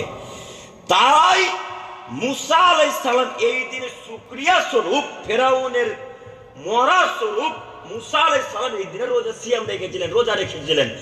তাই আমরাও আজকে রোজা রেখেছি, এই কথা ইহুদিরা বললেন। তো আল্লাহ নবী তখন বলে উঠলেন, আচ্ছা ঠিক আছে, আমরাও এবার থেকে রোজা রাখবো। এই কথা যেমনই বলা, সাহাবীরা কথাকে ক্যাচ করেছেন। সাহাবীরা তো খুব তীক্ষ্ণ মানের সাহাবী, খুব বুদ্ধিমান সাহাবী, দামি দামি বড় বড় সাহাবী, কথাকে ক্যাচ করে বলেন, আল্লাহ নবী ব্যাপারটা কি বুঝতে পারলাম না। আপনি কথায় কথায় আমাদেরকে বলেন যে তোমরা ইহুদিদের বিরোধিতা করবে, আপনি কথায় কথায় বলেন তোমরা খ্রিস্টানদের বিরোধিতা করবে। খ্রিস্টানরা যদি বাম দিকে চলে, তোমরা ডান দিকে চলবে। খ্রিস্টানরা যদি দাড়ি চাচে, তোমরা দাড়ি ছাড়বে। খ্রিস্টানরা যদি প্যান্ট টাকনুর নিচে পড়ে, তোমরা প্যান্ট টাকনুর উপরে পড়বে। খ্রিস্টানরা তাদের মেয়েদেরকে বোরখা না পরে চলাচল করে, তোমরা তোমাদের স্ত্রীদেরকে বোরখা পরে চলাচল করবে। খ্রিস্টান ইহুদিরা যা করবে তার তোমরা উল্টো করবে, উল্টো করবে, বিপরীত করবে। এই কথাটা আপনি বলেছেন আল্লাহ নবী, আপনি কি হিসাবে বলছেন ইহুদিদের সাথে আপনি রোজা রাখবেন? ব্যাপারটা তো বুঝতে পারলাম না, ব্যাপারটা তো বুঝতে পারলাম, একটু বুঝিয়ে বলেন। তখন আমাদের নবী মুহাম্মদ সাল্লাল্লাহু আলাইহি ওয়াসাল্লাম বললেন, আচ্ছা ঠিক আছে, ইহুদিরা যেদিন সিয়াম রাখে সেদিন তোমরাও রাখো, তার আগের দিন একটা সিয়াম রাখো। তার আগের দিন হবে মুসা আলাইহিস সালাম, তার আগের দিন হবে বিরোধিতা সিয়াম, আর 10ই মুহররম হবে মুসা আলাইহিস সালামের শুকরিয়া স্বরূপ সিয়াম। দুইটা সিয়াম রাখবো আমরা আজকে থেকে, এটা আল্লাহ নবী বললেন। তো এবার আপনাকে বলি, মুহাম্মদ সাল্লাল্লাহু আলাইহি সাল্লাম তাদের সাথে সিয়াম রাখতে বললেন, সাহাবীদেরকে কথা কিভাবে ক্যাচ করলেন, কথাকে ধরে ফেললেন। তো আপনার কি এই বুদ্ধিটুকু নেই যে আপনি যে ধর্ম পালন করতে যাচ্ছেন সেই ধর্মটা আপনার কি না? বিদ্যাটুকু এতটুকু কাজ করে না? কেমন যে আপনি শিক্ষিত মানুষ আমিও বুঝতে পারলাম না। কিসের যে আপনি আপনাদের কলেজে টপ স্টুডেন্ট আমিও বুঝতে পারলাম না। কেমন যে আপনি এমএ পাস ছাত্র আমি বুঝতে পারলাম না। যেই বিদ্যা আপনার 1 জানুয়ারির মুখে লাথি মারতে পারে না, যেই বিদ্যা 25শে ডিসেম্বরের মুখে লাথি মারতে পারে না, যেই বিদ্যা গার্লফ্রেন্ডের মুখে লাথি মারতে পারে না, যে বিদ্যা পিতা মাতার সাথে ভালো আচরণ করতে পারে না, ওই বিদ্যাকে মাটির উপরে না রেখে যুবক কৃষ্ণনগর গোরস্থানে গিয়ে মাটি তুলে পুঁতে দাও, অনেক কাজ আছে। এই বিদ্যায় জাতির কোনো উপকার করা যাবে না। এই জন্য মাঝে মাঝে আপনাকে আমি বলি যে ওই ছেলেটাকে রাশিয়াতে এমবিবিএস কেন করালেন? হ্যাঁ, ওই ছেলেটাকে লন্ডনে এমবিবিএস কেন করালেন? কেন আব্দুল করিম সাহেব এমবিবিএস করা যাবে না? জি যাবে। আমরা কোনোদিন এমবিবিএস করতে নিষেধ করিনি, করবো না ইনশাল্লাহ। কেন? আমি যদি আপনাদেরকে আজকে নিষেধ করি তো যত ডাক্তার সব যে খ্রিস্টান, তখন আপনার তো চিকিৎসা ভালোভাবে করবে না, তাই না? কথা কি আপনারা বুঝতে পারছেন? যদি সব ডাক্তার বৈজ্ঞানিক যদি অমুসলিমরা হয়ে যায় তাহলে আপনাকে কেউ সহযোগিতা করবে? করবে না। তো আপনার ছেলেকেও ডাক্তার হতে হবে, ইঞ্জিনিয়ার হতে হবে। তো আপনার ওই ছেলেটাকে অ্যারাবিক শিক্ষা না দিয়ে তাকে আগে ইঞ্জিনিয়ার করলেন কেন? ওই ছেলেটাকে অ্যারাবিক শিক্ষা না দিয়ে ওকে ডাক্তার করলেন কেন? তো হারামখোর ডাক্তার, ও তো হারামখোর এমবিবিএস ডাক্তার। কিভাবে? ওকে ডাক্তার বাবু ওই ওষুধের মালিক একটু, আচ্ছা ভুল হলো আমার কথা, একটু আপনারা আমার দিকে আবার দেখেন তো। আস্তাগফিরুল্লাহ লা ইলাহা ইল্লাল্লাহ, আমার একটু ভুল হয়েছে একটু। এখানে আবার কথা শোনেন। ওই যে ছেলেটাকে ডাক্তারি করালেন এমবিবিএস, হারামখোর ডাক্তারটাকে কেন করালেন? এই সেনপুরের একটা লোকের জ্বর হয়েছে, খুব পরিমাণে জ্বর এসেছে, 100 ডিগ্রি তাপমাত্রায় জ্বর এসেছে। তো এই লোকটা ওই ডাক্তারের কাছে গিয়েছেন, যে ডাক্তারটা আপনার ছেলে, ওই ডাক্তার বাবুকে গিয়ে বলছেন, ডাক্তার মশাই আমার জ্বর হয়েছে, আমাকে একটু ওষুধ দেওয়া লাগবে। তখন আপনার ডাক্তার ছেলেটা একটা ওষুধ লিখে দিচ্ছে, যে ওষুধটাতে 4 দিন 5 দিন পর্যন্ত জ্বর থাকবে, মানে 5 দিন খাওয়ার পর জ্বর চলে যাবে। এর চাইতে আরো একটা উন্নত দামি ওষুধ আছে, যে ওষুধটা দিলে 1 দিনে জ্বর চলে যাবে। তো আপনার এমবিবিএস ছাত্রটা ছেলেটা ওই ওষুধটা লিখবে না কেন? ওই ওষুধের কোম্পানির মালিক তাকে টাকা দেয়নি। এখন কোন কোম্পানির ওষুধ লিখবে? যে কোম্পানির মালিক তাকে টাকা দিয়েছে সেই কোম্পানির ওষুধ লিখবে। তাতে 1 মাসে জ্বর ভালো হোক, চাই 1 সপ্তাহে জ্বর ভালো হোক। কথা বুঝতে পারেননি? কথা কি আপনারা বুঝতে পেরেছেন? আমার নাহলে আবারও বলবো। চাচা কথা বুঝে এসে আপনার ছেলেটা ভালোভাবে জানে এর চাইতে আরো দামি ওষুধ আছে, আরো ভালো ওষুধ আছে। আব্দুর রহমান একবার খেলে জ্বর চলে যাবে, কিন্তু লিখবে না কেন? ওই কোম্পানির মালিক তাকে টাকা দেয়নি। এই প্যারাসিটামল কোম্পানির মালিক তাকে টাকা দিয়েছে, তাই প্যারাসিটামলই লিখেছে। আপনার ওই ছেলেটাকে সুশিক্ষিত ছেলে বলছেন? যে আমরা ওই ডাক্তারকে সব ডাক্তার বলি না, ওই ডাক্তারকে আমরা হারামখোর ডাক্তার বলি, ওটাকে আমরা সব ডাক্তার বলি না। যদি উনি সব ডাক্তার হতেন তাহলে তিনি ঘুষ খেতেন না, তিনি কোম্পানির কাছ থেকে আগে টাকা নিতেন না। তিনি যেই পরিমাণে টাকা উপার্জন করবেন, তিনি যেই পরিমাণে শিক্ষা অর্জন করবেন, সেই পরিমাণ অনুযায়ী টাকা নেবেন। জাতির কাছ থেকে জাতিকে ধোঁকা দিয়ে লাভ নেই। সম্মানিত ডাক্তার মশাই, আপনার আমি অপমান করতে আসিনি, আমি আপনার কল্যাণ চাই। আপনি মনে রাখবেন, ধোঁকা যারা দিবে তারা জান্নাতে যাবে না। আল্লাহ নবী বললেন, যদি কোনো মানুষ ধোঁকা দেয় তাহলে সে ব্যক্তি আমার দলের অন্তর্ভুক্ত নয়, সে আমার উম্মত নয়। অতএব আপনার ডাক্তার ছেলেকে আপনি আজকে বলেন, আব্বু তুমি আজকের পর থেকে সুদ নিবে না, আজকের পর থেকে তুমি ঘুষ নিবে না। আব্বু আজকের পর থেকে ঘুষের পরিবর্তে তুমি ওষুধ অন্য কিছু লিখে দিও না। আব্বু তোমার কাছে আমার আহ্বান, অনুরোধ, আপনার ছেলে আপনার কথা মান্যতা দিবে, আমাদের কথা মান্যতা দিবে না। কেন? আপনার ছেলে তো লন্ডনে পড়াশোনা করেছে, আপনার ছেলে অ্যারাবিক বিদ্যার কোনো মূল্য নেই। আপনার ছেলে বলে এই অ্যারাবিক শিক্ষাটা ফকিরা বিদ্যা শিক্ষা, তাই তো আপনার ছেলে অ্যারাবিক শিক্ষার দিকে এগিয়ে যেতে চাই না। যদিও ফকিরা বিদ্যার মানুষরা আপনার ছেলের জানাজা হয় না, তাই না? যে ছেলেটা ফকিরা বিদ্যা বলছে, ওই ছেলেটার বিবাহের সময় এই মূলবিটাকেই লাগবে, না আপনার ছেলের বিবাহ হবে না। তখন যদি এই মূলবিটা বলে, ও বেটা যাও তুমি ওই লোকের কাছে বিবাহ করো যে তোমার এমবিবিএস ডাক্তার, তাহলে কথাটা মানাতো। কিন্তু আমাদের মাঝেও কমজোরি আছে, আমরা মনে করি আমাদেরকে যতই গালি দেয় আমরা সহ্য করে নেব, তাই এখনকার মানুষ সহ্য করে নিচ্ছে। সম্মানিত যুবক ভাই, আপনাকে অনুরোধ করে যাচ্ছি, বলছিলাম সাহাবীদের মতো সতর্ক হও, সাহাবীদের মতো সতর্ক হতে হবে যে কোনো মূল্যে, তাহলে পাপ থেকে বিরত থাকা যাবে, নইলে পাপ থেকে বাঁচা যাবে না। সম্মানিত মুরব্বী সাহেব, বলছিলাম জাহান্নাম থেকে যে কোনো মূল্যে বাঁচতে হবে। এরপর হাদিস একটা আপনার আমার দিকে চেয়ে থাকেন। আবু হুরায়রা রাদিয়াল্লাহু তাআলা আনহু বলেন, রাসূল সাল্লাল্লাহু আলাইহি সাল্লাম বলেছেন, রাসূল সাল্লাল্লাহু আলাইহি সাল্লামকে একটা গোলাম উপহার দেওয়া হয়েছিল। একটু আপনারা আমার দিকে চেয়ে থাকেন, নইলে হাদিসের অর্থ বুঝতে পারবেন। হাদিস সহিহ বুখারী ও মুসলিম ও মিসকাতের হাদিস পেশ করতে যাচ্ছি। আবু হুরায়রা রাদিয়াল্লাহু তাআলা আনহু বিখ্যাত সাহাবী, তিনি বলছেন একটা গোলাম আমাদের নবী মুহাম্মদ সাল্লাল্লাহু আলাইহি ওয়াসাল্লামকে উপহার দেওয়া হয়েছিল। সেই গোলামটার নাম ছিল মিদআম। এই মিদআম লোকটিকে আল্লাহ নবীকে উপহার দেওয়া হয়েছিল। আগে যুগে মানুষ উপহার দেওয়া হয়তো হাত দিয়ে দেওয়া হতো। আপনারা হাত দিয়ে দিচ্ছেন কাউকে জামা, আপনারা হাত দিয়ে দিচ্ছেন কাউকে গরু, কাউকে হাত দিয়ে দিচ্ছেন ছাগল। এইভাবে যে আপনি গিফট করছেন, উপহার দিচ্ছেন আপনার মাকে, আপনার ভাইকে, বন্ধুকে, এরকম হাত দিয়ে মানুষ দেওয়া হতো। তো আমাদের নবীকে একটা লোক, একটা মানুষ গোলাম উপহার দিয়েছিল। এই লোকটা সাহাবী মানুষ। এই লোকটা রাসূলের উটের পিঠের উপর থেকে হাউদা নামাচ্ছিল। হাউদা, হাউদা বুঝছেন আপনারা? হাউদা বুঝেন? হাউদা বুঝেননি না? একটু যদি আপনাদের এলাকার কোনো মানুষ রাজস্থান, দুবাই, আরব, কুয়েত এই জায়গাগুলো গিয়ে থাকে, তাহলে আপনারা দেখতে পাবেন যে উটের পিঠের উপর একটা বসার জায়গা করা আছে, দেখেননি? ওটাকে বলা হয় হাউদা। তো এই মিদাম লোকটি সাহাবী মানুষ, তিনি একজন সাহাবী, কোনো আম মানুষ নয়। সাহাবী মানুষটি মুহাম্মদ সাল্লাল্লাহু আলাইহি ওয়াসাল্লামের উটের পিঠের উপর থেকে হাউদা নামাচ্ছিলেন। হাউদা নামাতে নামাতে হঠাৎ কোন দিক থেকে যে একটা তীর আসলো, ফাকাতালাহু, মিদাম মারা গেল। তীরটা মিদামের শরীরে যেমনই লাগা, মিদাম সঙ্গে সঙ্গে মৃত্যুবরণ করলেন। তো আশেপাশে বিখ্যাত বিখ্যাত বড় বড় সাহাবায়ে কেরাম দাঁড়িয়ে আছেন।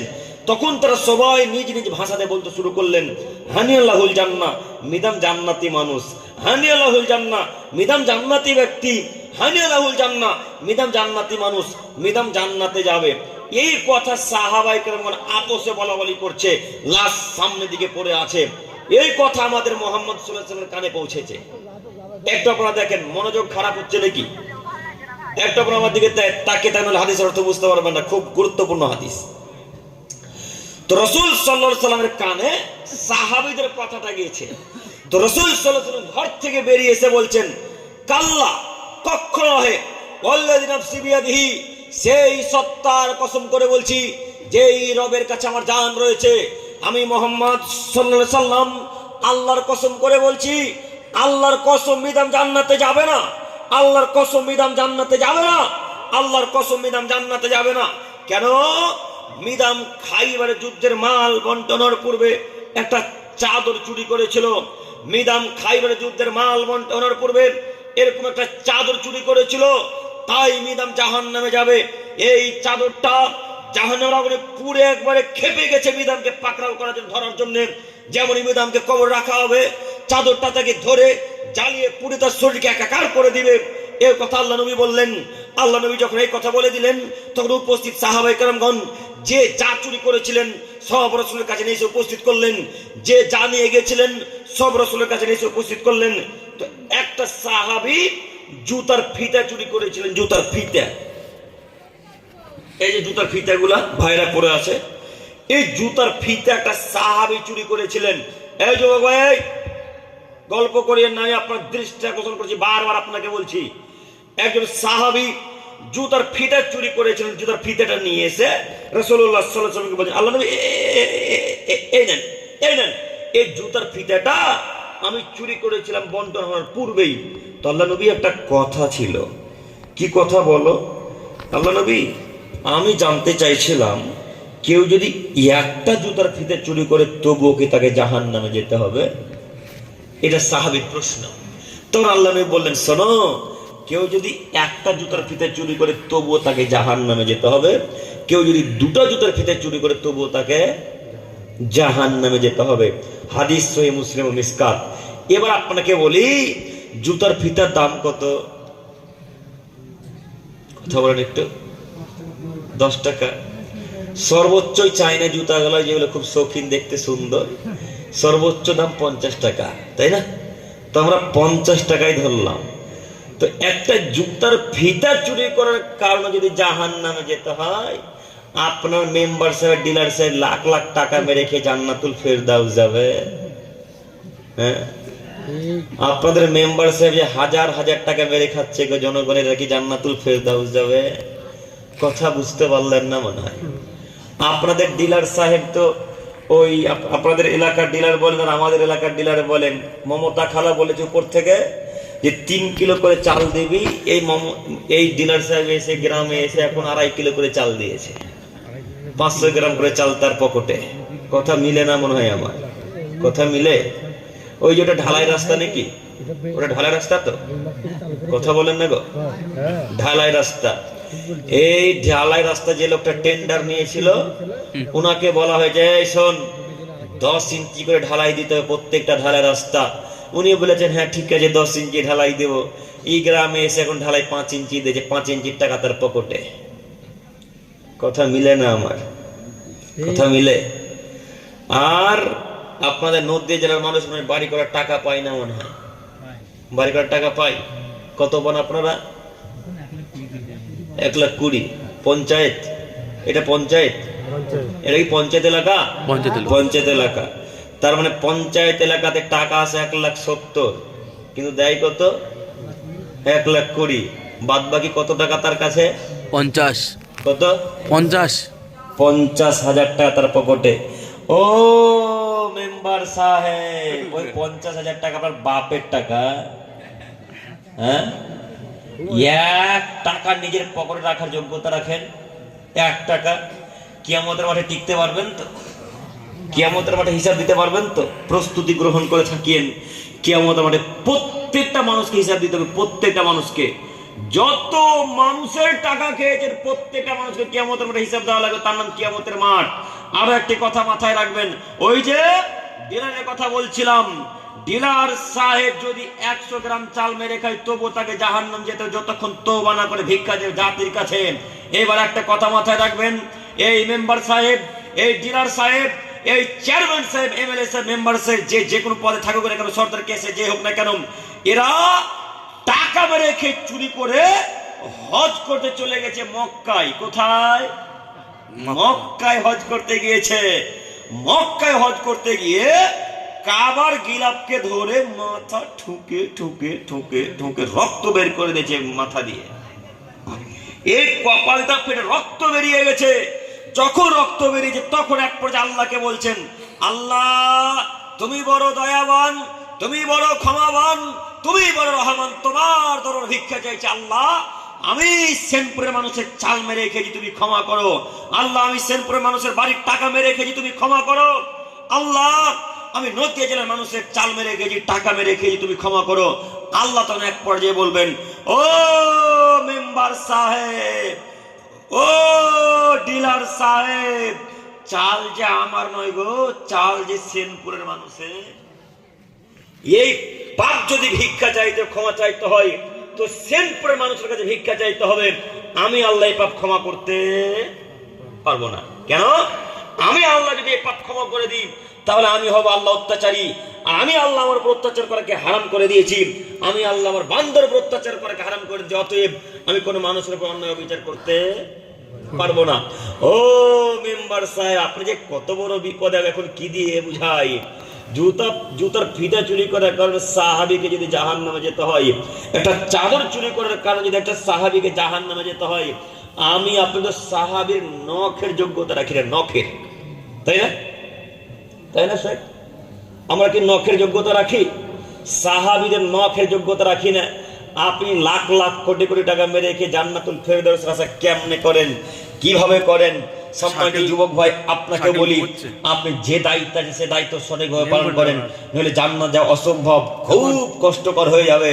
জান্নাত যেতে পারবেন না, টিকতে পারবেন না। আপনাকে আমি দেখাতে চাচ্ছিলাম জাহান্নাম থেকে বাঁচার উপায়।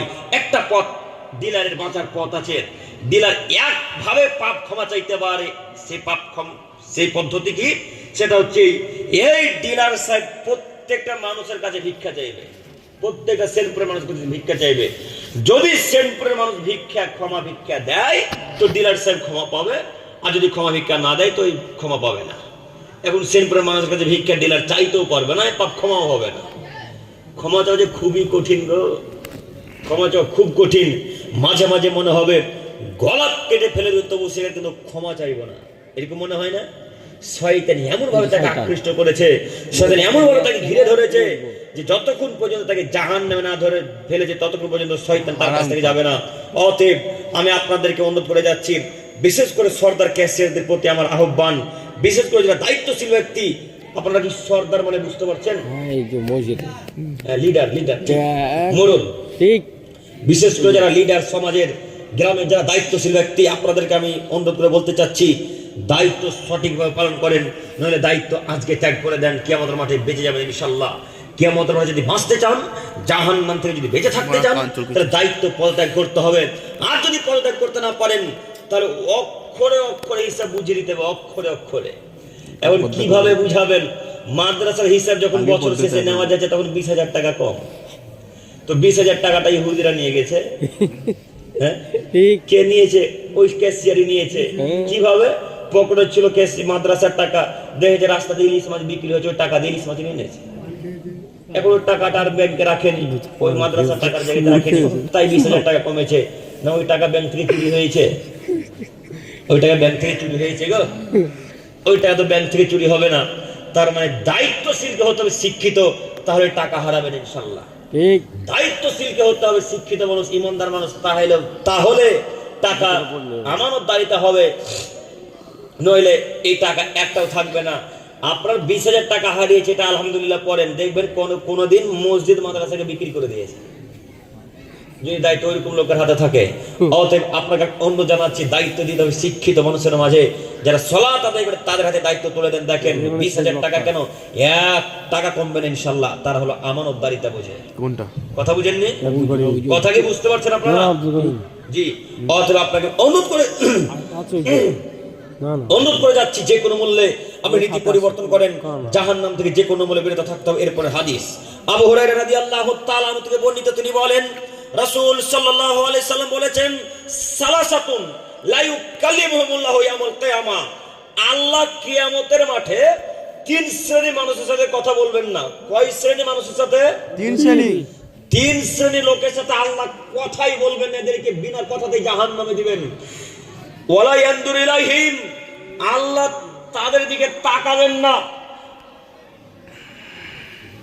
অফিরাইতিন লাহুম আযাবুন আলীম, তাদের জন্য আল্লাহ তাআলা কঠিন যন্ত্রণাদায়ক শাস্তিকে তৈরি করে রেখেছেন। তার এক শ্রেণীর মানুষ মালিকুন কাদ্দাব, যারা মিথ্যা কথার ভিত্তিতে দেশ চালায়, যারা মিথ্যা কথার ভিত্তিতে সমাজ পরিচালনা করে, যারা মিথ্যা কথার ভিত্তিতে মাদ্রাসা চালায়, যারা মিথ্যা কথার ভিত্তিতে মসজিদ চালায়, এদের সাথে আল্লাহ কিয়ামতের মাঠে কথা বলবেন না। যেই দায়িত্ব থাকুক না কেন, সঠিকভাবে দায়িত্ব পালন করতে হবে, সত্য কথা বলে দায়িত্ব চালাতে হবে। যদি আপনি মিথ্যা কথার ভিত্তিতে পরিচালনা করেন, দেশ চালান, সমাজ চালান, মাদ্রাসা চালান, মসজিদ চালান, তাহলে আপনাকে জাহান্নাম যেতে হবে। এটা আল্লাহ রাসূলের আদেশ, রাসূলের বাণী। 2, শাইখুন জানিন, বৃদ্ধ বয়সে যারা জেনা করে তারা জাহান্নামে যাবে। সম্মানিত যুগ মুরব্বী সাহেব, আপনাকে বলি, রাসূল সাল্লাল্লাহু আলাইহি সাল্লাম জেনার কথা বলতে গিয়ে আপনাকে টেনে ধরেছেন। 3 শ্রেণীর মানুষের সাথে আল্লাহ কিয়ামতের মাঠে কথা বলবেন না। তার এক শ্রেণীর মানুষ শাইখুন জানিন, বৃদ্ধ বয়সে যারা জেনা করে। মুরব্বী সাহেব, আপনার বয়স আজকে 45 বছর, এখনো নাজায়েজ সম্পর্ক কেন রাখতে হবে? আজকে আপনার বয়স 60, আপনার বয়স 50 বছর, এখনো অবৈধ সম্পর্ক কেন রাখতে হবে? আপনার বয়স আজকে 40 বছর, এখন আপনাকে কেন নাজায়েজ সম্পর্ক, অবৈধ সম্পর্ক রাখতে হবে? যদি আপনি এরকম সম্পর্ক রাখেন, যদি আপনি অবৈধ সম্পর্ক রাখেন, জেনার গল্প এখন পর্যন্ত যদি করেন, তাহলে মনে রাখবেন কিয়ামতের মাঠে আল্লাহ কথা বলবেন না। অতএব মুরব্বী সাহেব, আপনার দৃষ্টি আকর্ষণ করে আপনাকে বলতে চাচ্ছি, যদি আজকের পর থেকে অবৈধ সম্পর্ক থাকে কোনো নারীর সাথে, কোনো মহিলার সাথে, আজকে এই মঞ্চে তওবা করে উঠবেন, আল্লাহ জিন্দেগিতে কোশ্চেন কালে আর কোন নারীর সাথে গল্প করব না, আল্লাহ জিন্দেগিতে কোশ্চেন কোন মহিলার সাথে আর গল্প করব না, এই বলে আজকে তওবা করে উঠতে পারবো না ইনশাআল্লাহ। ইনশাআল্লাহ পারবেন ইনশাআল্লাহ, ইনশাআল্লাহ। 2, 3 আল মুসবিল, যারা লুঙ্গি প্যান্ট পায়জামা টাকুর নিচে পরে, তাদের সাথে আল্লাহ কিয়ামতের মাঠে কথা বলবেন না। টাকুনি কি বুঝলেন? টাকুনি কি বুঝতে পারলেন? এই যে গোড়ালি বুঝেন না? টাকনু বলেন, টাকনু মোজা, অসুবিধা নেই। টাকুর নিচে যারা প্যান্ট পরে, লুঙ্গি পায়জামা পরে, এদের সাথে আল্লাহ কিয়ামতের মাঠে কথা বলবেন না।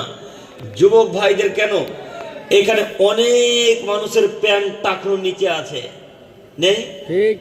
মুহাম্মদ সাল্লাল্লাহু আলাইহি ওয়াসাল্লাম তিনি বললেন 3 শ্রেণীর মানুষের সাথে আল্লাহ কিয়ামতের মাঠে কথা বলবেন না।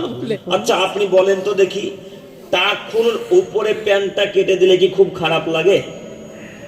জি, খুব তো খারাপ লাগে না। এখন তো যুবকদের একটা ফ্যাশন হয়ে গেছে এটা সবার টাকুর উপরে পরা।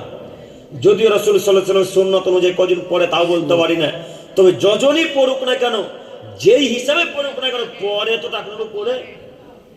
বর্তমান নাসার বৈজ্ঞানিকরা প্রমাণ করেছে যে যুবকদের সব থেকে বেশি হরমোন শক্তি থাকে টাকনুতে আর ওই সিদ্ধারাতে। এই দুই জায়গাতে যুবকদের সব থেকে বেশি হরমোন শক্তি থাকে, যৌন ক্ষমতা থাকে। অতএব যুবক ভাইয়ের যেটাই মান্যতা দেখ, রাসূলের কথা মানুক, চাই বৈজ্ঞানিকদের কথা মানুক, মেনেছে তো একটা তো মেনেছে। তো যুবক ভাই, আপনাদের যত লোকের প্যান্ট টাকানোই চাচা আজকের পর থেকে কেটে পড়তে পারবেন ইনশাল্লাহ। আপনি একটু কেটে পড়েন তো, দেখেন তো আগের চাইতে ভালো লাগে কিনা। আগের চাইতে আরো ভালো লাগবে ইনশাল্লাহ, এটা আমাদের আশা। আমরা যাদেরকে দেখতে পাচ্ছি যারা প্যান্ট পরছে, জিন্সের প্যান্ট পরছেন এবং যারা ওই ট্রাউজার গুলো পরছেন টাকানোর উপরে, এদেরকে তো আলহামদুলিল্লাহ খুব ভালো লাগে দেখতে। আমার মুখে দাঁড়িয়ে আছে তখন আরো ভালো লাগে আলহামদুলিল্লাহ দেখতে, তাই না? কি সুন্দর দাঁড়িয়ে আলহামদুলিল্লাহ। আমাদের দাঁড়িয়ে একটা পূর্ব, একটা পশ্চিম, একটা উত্তর, একটা দক্ষিণে, তাই না? আরে ভাইদের দাঁড়িয়ে এত সুন্দর আল্লাহ দিয়েছে, চাপ দাড়ি, এরপর এরা কেটে ফেলে দেয়। কেন যেরা কাটে আমরাও বুঝতে পারলাম না। এরা বউকে খুশি করার জন্য দাড়ি কাটে, হ্যাঁ কাটে না? যাকে নদিয়া জেলার ভাষাতে বলে ভাঁড়ুয়া, নাকি? নদিয়া জেলার ভাষাতে ভাঁড়ুয়া বলে। যারা স্ত্রীর কথাতে বসে এদেরকে কি বলেন আপনারা? ভাঁড়ুয়াই তো বলে। ভেড়া ভেড়া আমাদের এলাকায় ভাঁড়ুয়া বলে। স্ত্রীর কথাতে পুরুষ করতে হবে। ছি ছি ছি ছি ছি, যুবক তোমার কি ক্ষমতা নাই? তোমার কি যোগ্যতা নাই? তুমি স্ত্রীর কথাতে ঢুকে কেন? তুমি স্ত্রীর কথাতে বসবে কেন? তুমি রাসূল সাল্লাল্লাহু আলাইহি ওয়াসাল্লামের কথাকে মান্যতা দিবে। তোমার স্ত্রী বলছে গো দাড়ি ছেড়েছো, ছি ছি ছি ছি ছি, তোমাকে দেখতে ভালো লাগে না, কেমন কেমন লাগে, খারাপ খারাপ লাগে। তখন তুমি সেরোনে গিয়ে দাড়িটাকে কেটে দিলে। তুমি পুরুষ? ছি, তুমি পুরুষ নয়, তুমি পুরুষ, তোমাকে আমরা পুরুষ মনে করি না। তুমি কেন ওইগুলো কেটে ফেলবে? আর এই যুবকদের বুদ্ধি এত কম, এই যুবক ভাইদের বুদ্ধি এত কম, এরা বাইরে কাজে যাবে তো যত টাকা উপার্জন করে মাসের মাসে সব টাকা স্ত্রীর অ্যাকাউন্টে দেবে। ঠিক, হ্যাঁ, সব টাকা স্ত্রীর অ্যাকাউন্টে দেবে। এই যুবক ভাই রে, আপনারা কেরালাতে কাজ করেন? আচ্ছা, এই আপনাদের এলাকা যেতে বাইরে কি কাজ করেন আপনারা? করেন তো। কেউ কেরালা, কেউ চেন্নাই, কেউ আপনার কলকাতা, কেউ হাওড়া, করেন তো। এরা মাসের পর মাস কেরালাতে কাটিয়ে দেয়, মাসের পর মাস, 6 মাস 7 মাস 8 মাস যাবত কেরালাতে কাজ করে। তো মাসের মাস যত বেতন পায় সব টাকা কার অ্যাকাউন্টে দেয়? স্ত্রীর অ্যাকাউন্টে। এই ছেলেটা মাসের পর মাস স্ত্রীর অ্যাকাউন্টে টাকা দেয়। এই ছেলেটা 7 মাস 8 মাস পর যখন বাড়ি আসছে, বাড়ি এসে দেখছে স্ত্রীও নয়, টাকাও নয়, অন্যজনের সাথে পালিয়ে গেছে। ঠিক, এই ছেলেটা কোনো লাভ হলো? হ্যাঁ, এর মাথাতে এখন গোবর আছে না মগজ আছে বলতে চাচ্ছেন? এর মাথাতে গোবর ভরা আছে। এই ছেলেটা এত পাগলের পাগল, এ মনে করেছে মায়ের অ্যাকাউন্টে টাকা দিলে মা তো সব টাকা ভাগিনা ভাগিনীকে দিয়ে দিচ্ছে, তাই না? আর দিয়ে দিচ্ছে, এটাও স্বাভাবিক, এটাও সত্য, আমরাও বুঝি। দিয়ে দিচ্ছে, এটাও সত্য। তো যদি দিয়েও দেয় তো তুমি মাস শেষে তাও 2000 1000 দেখতে পাবে মায়ের কাছে আছে। এখন যে 1 টাকাও নাই গো, অল্পর সাথে চলে গেছে গো, কি লাভ হলো? কিছু লাভ হলো না। আর একটা পরামর্শ আপনাকে আমি দিই। আচ্ছা, নিজের অ্যাকাউন্ট আছে তো? নিজের অ্যাকাউন্ট নাই?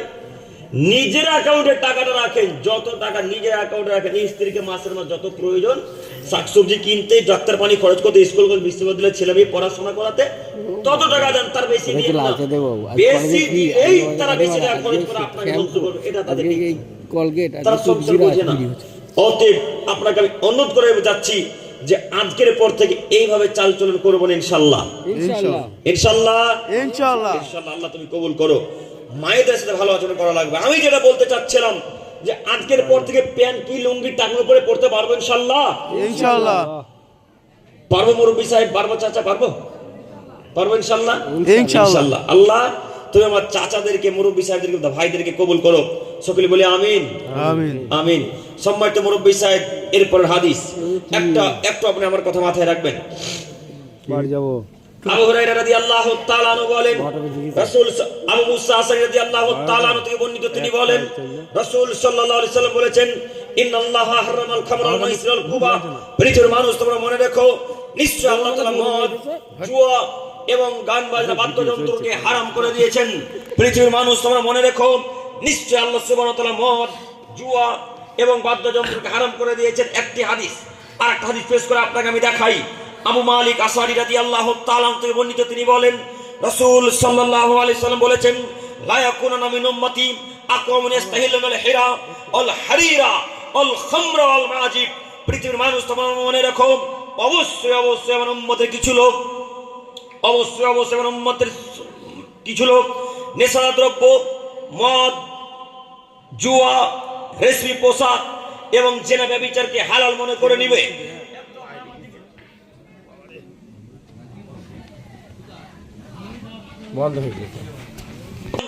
অবশ্যই আমার উম্মতের কিছু লোক নেশাদ্রব্য, জুয়া, রেশমি পোশাক এবং জেনা করাকে, সুদকে হালাল মনে করে নিবে। মুহাম্মদ সাল্লাল্লাহু আলাইহি ওয়াসাল্লামের ভবিষ্যৎবাণী 1450 বছর পূর্বে তিনি ভবিষ্যৎবাণী করেছেন। আজকে সেমপুরে মিলিয়ে দেখেন তো বক্তব্য এই রাসূলের বক্তব্য বাস্তবে মিলে কিনা। 1450 বছর পূর্বে বাণী আজকে অক্ষর অক্ষর মিলে যাচ্ছে। তার জ্বলন্ত প্রমাণ আপনাকে দেখাই। তিনি বললেন, আমার উম্মতের কিছু লোক সুদকে হালাল মনে করে নিবে, আমার উম্মতের কিছু লোক গান বাজনাকে হালাল মনে করে নিবে, আমার উম্মতের কিছু লোক জেনা ব্যভিচারকে হালাল মনে করে নিবে, আমার উম্মতের কিছু লোক রেশমি পোশাককে হালাল মনে করে নিবে। যদি অনেক মানুষ রেশমি পোশাক পরে না আলহামদুলিল্লাহ, কিন্তু এই একটি পাপ বাদ দিয়ে 3টি পাপে বেশিরভাগ মানুষ আমরা লিপ্ত থাকি। তার একটি হচ্ছে সুদ। একটু আপনারা আমার দিকে চেয়ে থাকেন, সুদ একটি জঘন্যতম অপরাধ। যারা সুদ খাবে, যারা সুদ দিবে, তাদেরকে আল্লাহ সুবহানাহু ওয়া তাআলা রক্ত নদীতে ফেলে দিয়ে, পাথর দিয়ে মেরে মেরে মেরে মেরে তার মুখকে দ্বিখণ্ডিত করে দিয়ে, তাকে দ্বিখণ্ডিত করে দিয়ে মাথাকে চূর্ণ বিচূর্ণ করে দিয়ে তাকে জাহান্নামে ফেলে দিবেন। রক্তের নদীতে ফেলে দিয়ে তাকে ফেরেশতারা পিটাবে। এরা হলো সুদখোর, এরা হলো ঘুষখোর। সম্মানিত মুরব্বী সাহেব, আপনাকে আমি অনুরোধ করে বলে যাচ্ছি, যে কোনো মূল্যে সুদের ব্যবসার মুখে লাথি মারুন, যে কোনো মূল্যে সুদের ব্যবসার মুখে লাথি মারুন। যদি সুদের ব্যবসার মুখে লাথি মারতে না পারেন, তাহলে জান্নাত কখনোই হবে না। এ কথাই চূড়ান্ত। সাথে সাথে আরো কথা মনে রাখবেন, সুদ যেমন হারাম, বন্ধন ঠিক তেমনই হারাম। বন্ধন বুঝতে পারলেন? জি, লোন লোন, হ্যাঁ ঠিক বুঝেছেন। বন্ধক লয়, বন্ধন, লোন। যেটা সুদ সেটাই বন্ধন না আলাদা? একই। ইহুদিরা আপনাকে জাহান্নামে নিয়ে যাবে, খ্রিস্টানরা আপনাকে জাহান্নামে নিয়ে যাবে, তার জন্য নাম পরিবর্তন করেছে একটু। এই ভাইয়ের নাম কিছুক্ষণের জন্য মনে করেন আব্দুর রহমান, আর একটা নাম আব্দুল খালেক। যেটাই আব্দুর রহমান সেটাই কে? আব্দুল খালেক। যেটাই সুদ সেটাই বন্ধন, যেটাই সুদ সেটাই লোন, যেটাই সুদ সেটাই স্বর্ণ জয়ন্তী, যেটা মায়েরা মাসের মাসে টাকা দিতে যায় না, যায় না, কি বলেন আপনারা ওটাকে? কিস্তি। এক এক জায়গায় এক এক রকম নাম। কেউ বলে স্বর্ণ জয়ন্তী, উত্তর দিনাজপুর, দক্ষিণ দিনাজপুর যখন রায়গঞ্জের দিকে চলে যাবেন তখন ওরা স্বর্ণ জয়ন্তী বলে। আমাদের এলাকাতেও কিস্তি বলে, আমি ভাবছি আপনারা হয়তো আলাদা নাম বলেন। তো এইভাবে তারা মায়েরা টাকা দিতে যায়। একটাই নাম, একটাই জিনিস। নাম কয়টি রেখেছে?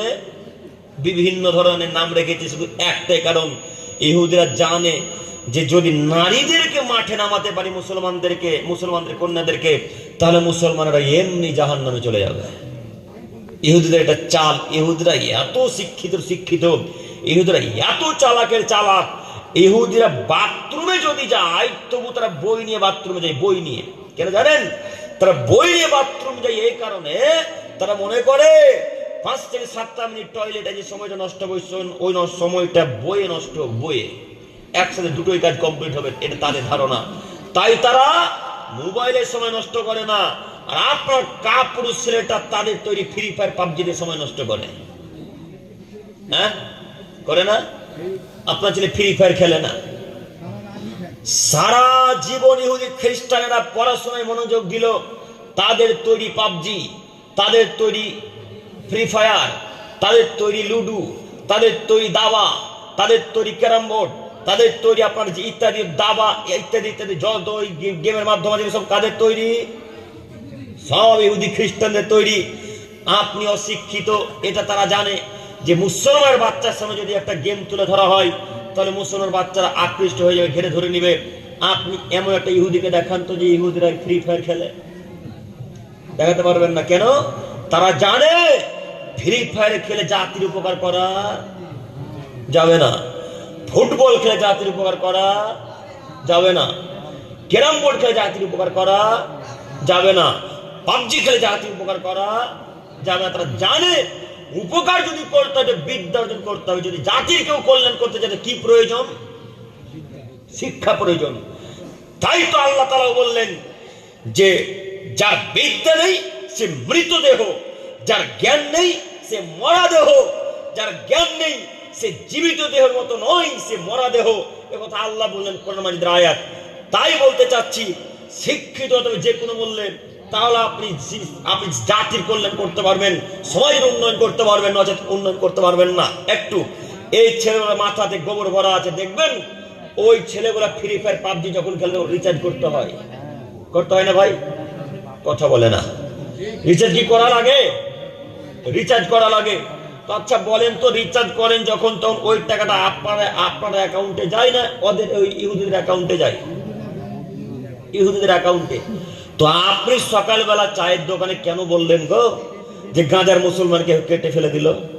কেন বললেন? আপনি কেন বললেন ফিলিস্তিনের মুসলমানদেরকে হত্যা করে দিল? আপনি এই কথা কেন বললেন? আপনার রিচার্জের টাকা নিয়ে তারা বম পিস্তল তৈরি করে, আপনার রিচার্জের টাকা নিয়ে তারা বোমা পিস্তল তৈরি করে গাজার উপরে আঘাত আনে, গাজার উপরে বম চালায়, গাজার উপরে পিস্তল চালায়। আপনি জানেন না আপনি কিসের জন্য ফ্রি ফায়ার খেলছেন? আজকের পর থেকে ফ্রি ফায়ার পাবজিকে ডিলিট করতে পারবো না, আনইনস্টল করতে পারবো না? পারবো কি ইনশাআল্লাহ? হ্যাঁ পারবেন না? না পারবে না। এক একটা আইডির দাম 1 লাখ টাকা। হ্যাঁ, এক একটা আইডি বিক্রি হয় 60 থেকে 70 হাজার টাকা। কিভাবে ডিলিট করবে এরা? এদের অন্তত ঈমান নেই। এরা কে সাহাবী যে সঙ্গে সঙ্গে কথা পরিবর্তন করে দিবে? মদ নিয়ে দাঁড়িয়ে আছে, কেউ মদ পান করবে। এই যুবক ভাই একটু দেখো, তোমার দৃষ্টি আকর্ষণ করছি, তুমি নীতি পরিবর্তন করো। তোমাকেই বলছি, তুমি আমার দিকে দেখো। তুমি গল্প করছো কেন? দেখো, মদ পান করবে সাহাবায়ে কেরামগণ। কেউ গ্লাসটাকে এইভাবে নিয়ে আছে, এবার ঠোঁটে লাগাবে। কেউ মদ পান করবে তাই মদ তৈরি করছে, কেউ মদের দিকে হেঁটে আসছে। সঙ্গে সঙ্গে আয়াত নাজিল হলো যে মদ হারাম। সঙ্গে সঙ্গে আয়াত নাজিল হলো মদ হারাম। এর কথা আল্লাহ নবী যেমনই বললেন, সাহাবায়ে কেরামগণ এদের কাছে এসে বলেন, এই আল্লাহ নবী এটাকে হারাম করে দিলেন। সঙ্গে সঙ্গে মুখের কাছ থেকে গ্লাসটিকে ফেলে আছাড় দিয়ে ভেঙে দিয়ে চূর্ণ বিচূর্ণ করে দিয়ে বললেন, কোশ্চেন কালে মদের নিকটে যাবো না ইনশাল্লাহ, কোশ্চেন কালে মদের নিকটবর্তী হবো না ইনশাল্লাহ।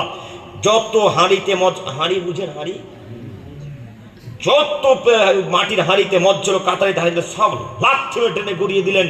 মদিনার অলিগলি, মক্কার অলিগলি ভেসে একবার বন্যার মতো বয়ে গেল। তাদের হলো ঈমান, এটা হলো তাদের ঈমান। আপনি আপনি কি হিসাবে তাদের মতো ঈমান না নিয়ে এসে বসবাস করতে পারলেন? আমরা তো বুঝতে পারলাম না। এরপর আপনি ফ্রি ফায়ার পাবজি ডিলিট করতে পারবেন না? এখনো পারবো ইনশাল্লাহ। যদি না পারেন একটাই বাক্য মনে রাখবেন, ফ্রি ফায়ার পাবজি বলেন, লুডু বলেন, চোষা বলেন, দাবা বলেন, ষোলকুচি বলেন, ইত্যাদি ইত্যাদি ইত্যাদি যত যাবতীয় গেম আছে, এইগুলো যারা খেলবে তারা সুয়ারের রক্তের সাথে হাত মিশিয়ে দিবে। কিসের রক্ত? সোরের রক্তের সাথে হাত মিশিয়ে দিল। আচ্ছা আপনাকে কি সোরের রক্ত রাখতে ভালো লাগবে? লাগবে না। ছি ছি ছি ছি ছি। সোয়ার যদি আমরা 1 কিলোমিটার দূরে দেখি তো 3 কিলোমিটার দূর দিয়ে যাওয়ার চেষ্টা করি, ওই না? আর ওই রক্ত আল্লাহ নবী আপনাকে লাগার কথা বলেছেন যারা গেম খেলবে।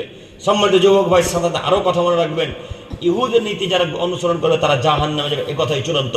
আপনাকে অন্য যারা নীতি পরিবর্তন করেন, আমার সময় কম, আমি বক্তব্য জাহান্নামের দিকে আবার নিয়ে যেতে চাচ্ছি। একটু আপনার দিকে চেয়ে থাকেন। জাহান্নামের কারণ বলতে গিয়ে আমি অনেক দূর চলে এলাম। আপনাদেরকে আবারও দেখাচ্ছি, জাহান্নাম থেকে যদি যে কোনো মূল্যে বাঁচতে হয় তাহলে আল্লাহর দেওয়া পথকে গ্রহণ করতে হবে, আল্লাহর দেওয়া পথকে মেনে নিতে হবে। তিনি বললেন, পৃথিবীর মানুষ আকিমিস সালাহ, তোমরা সালাত আদায় করবে। আমরা কজন সালাত আদায় করি? কজন সালাত আদায় করি?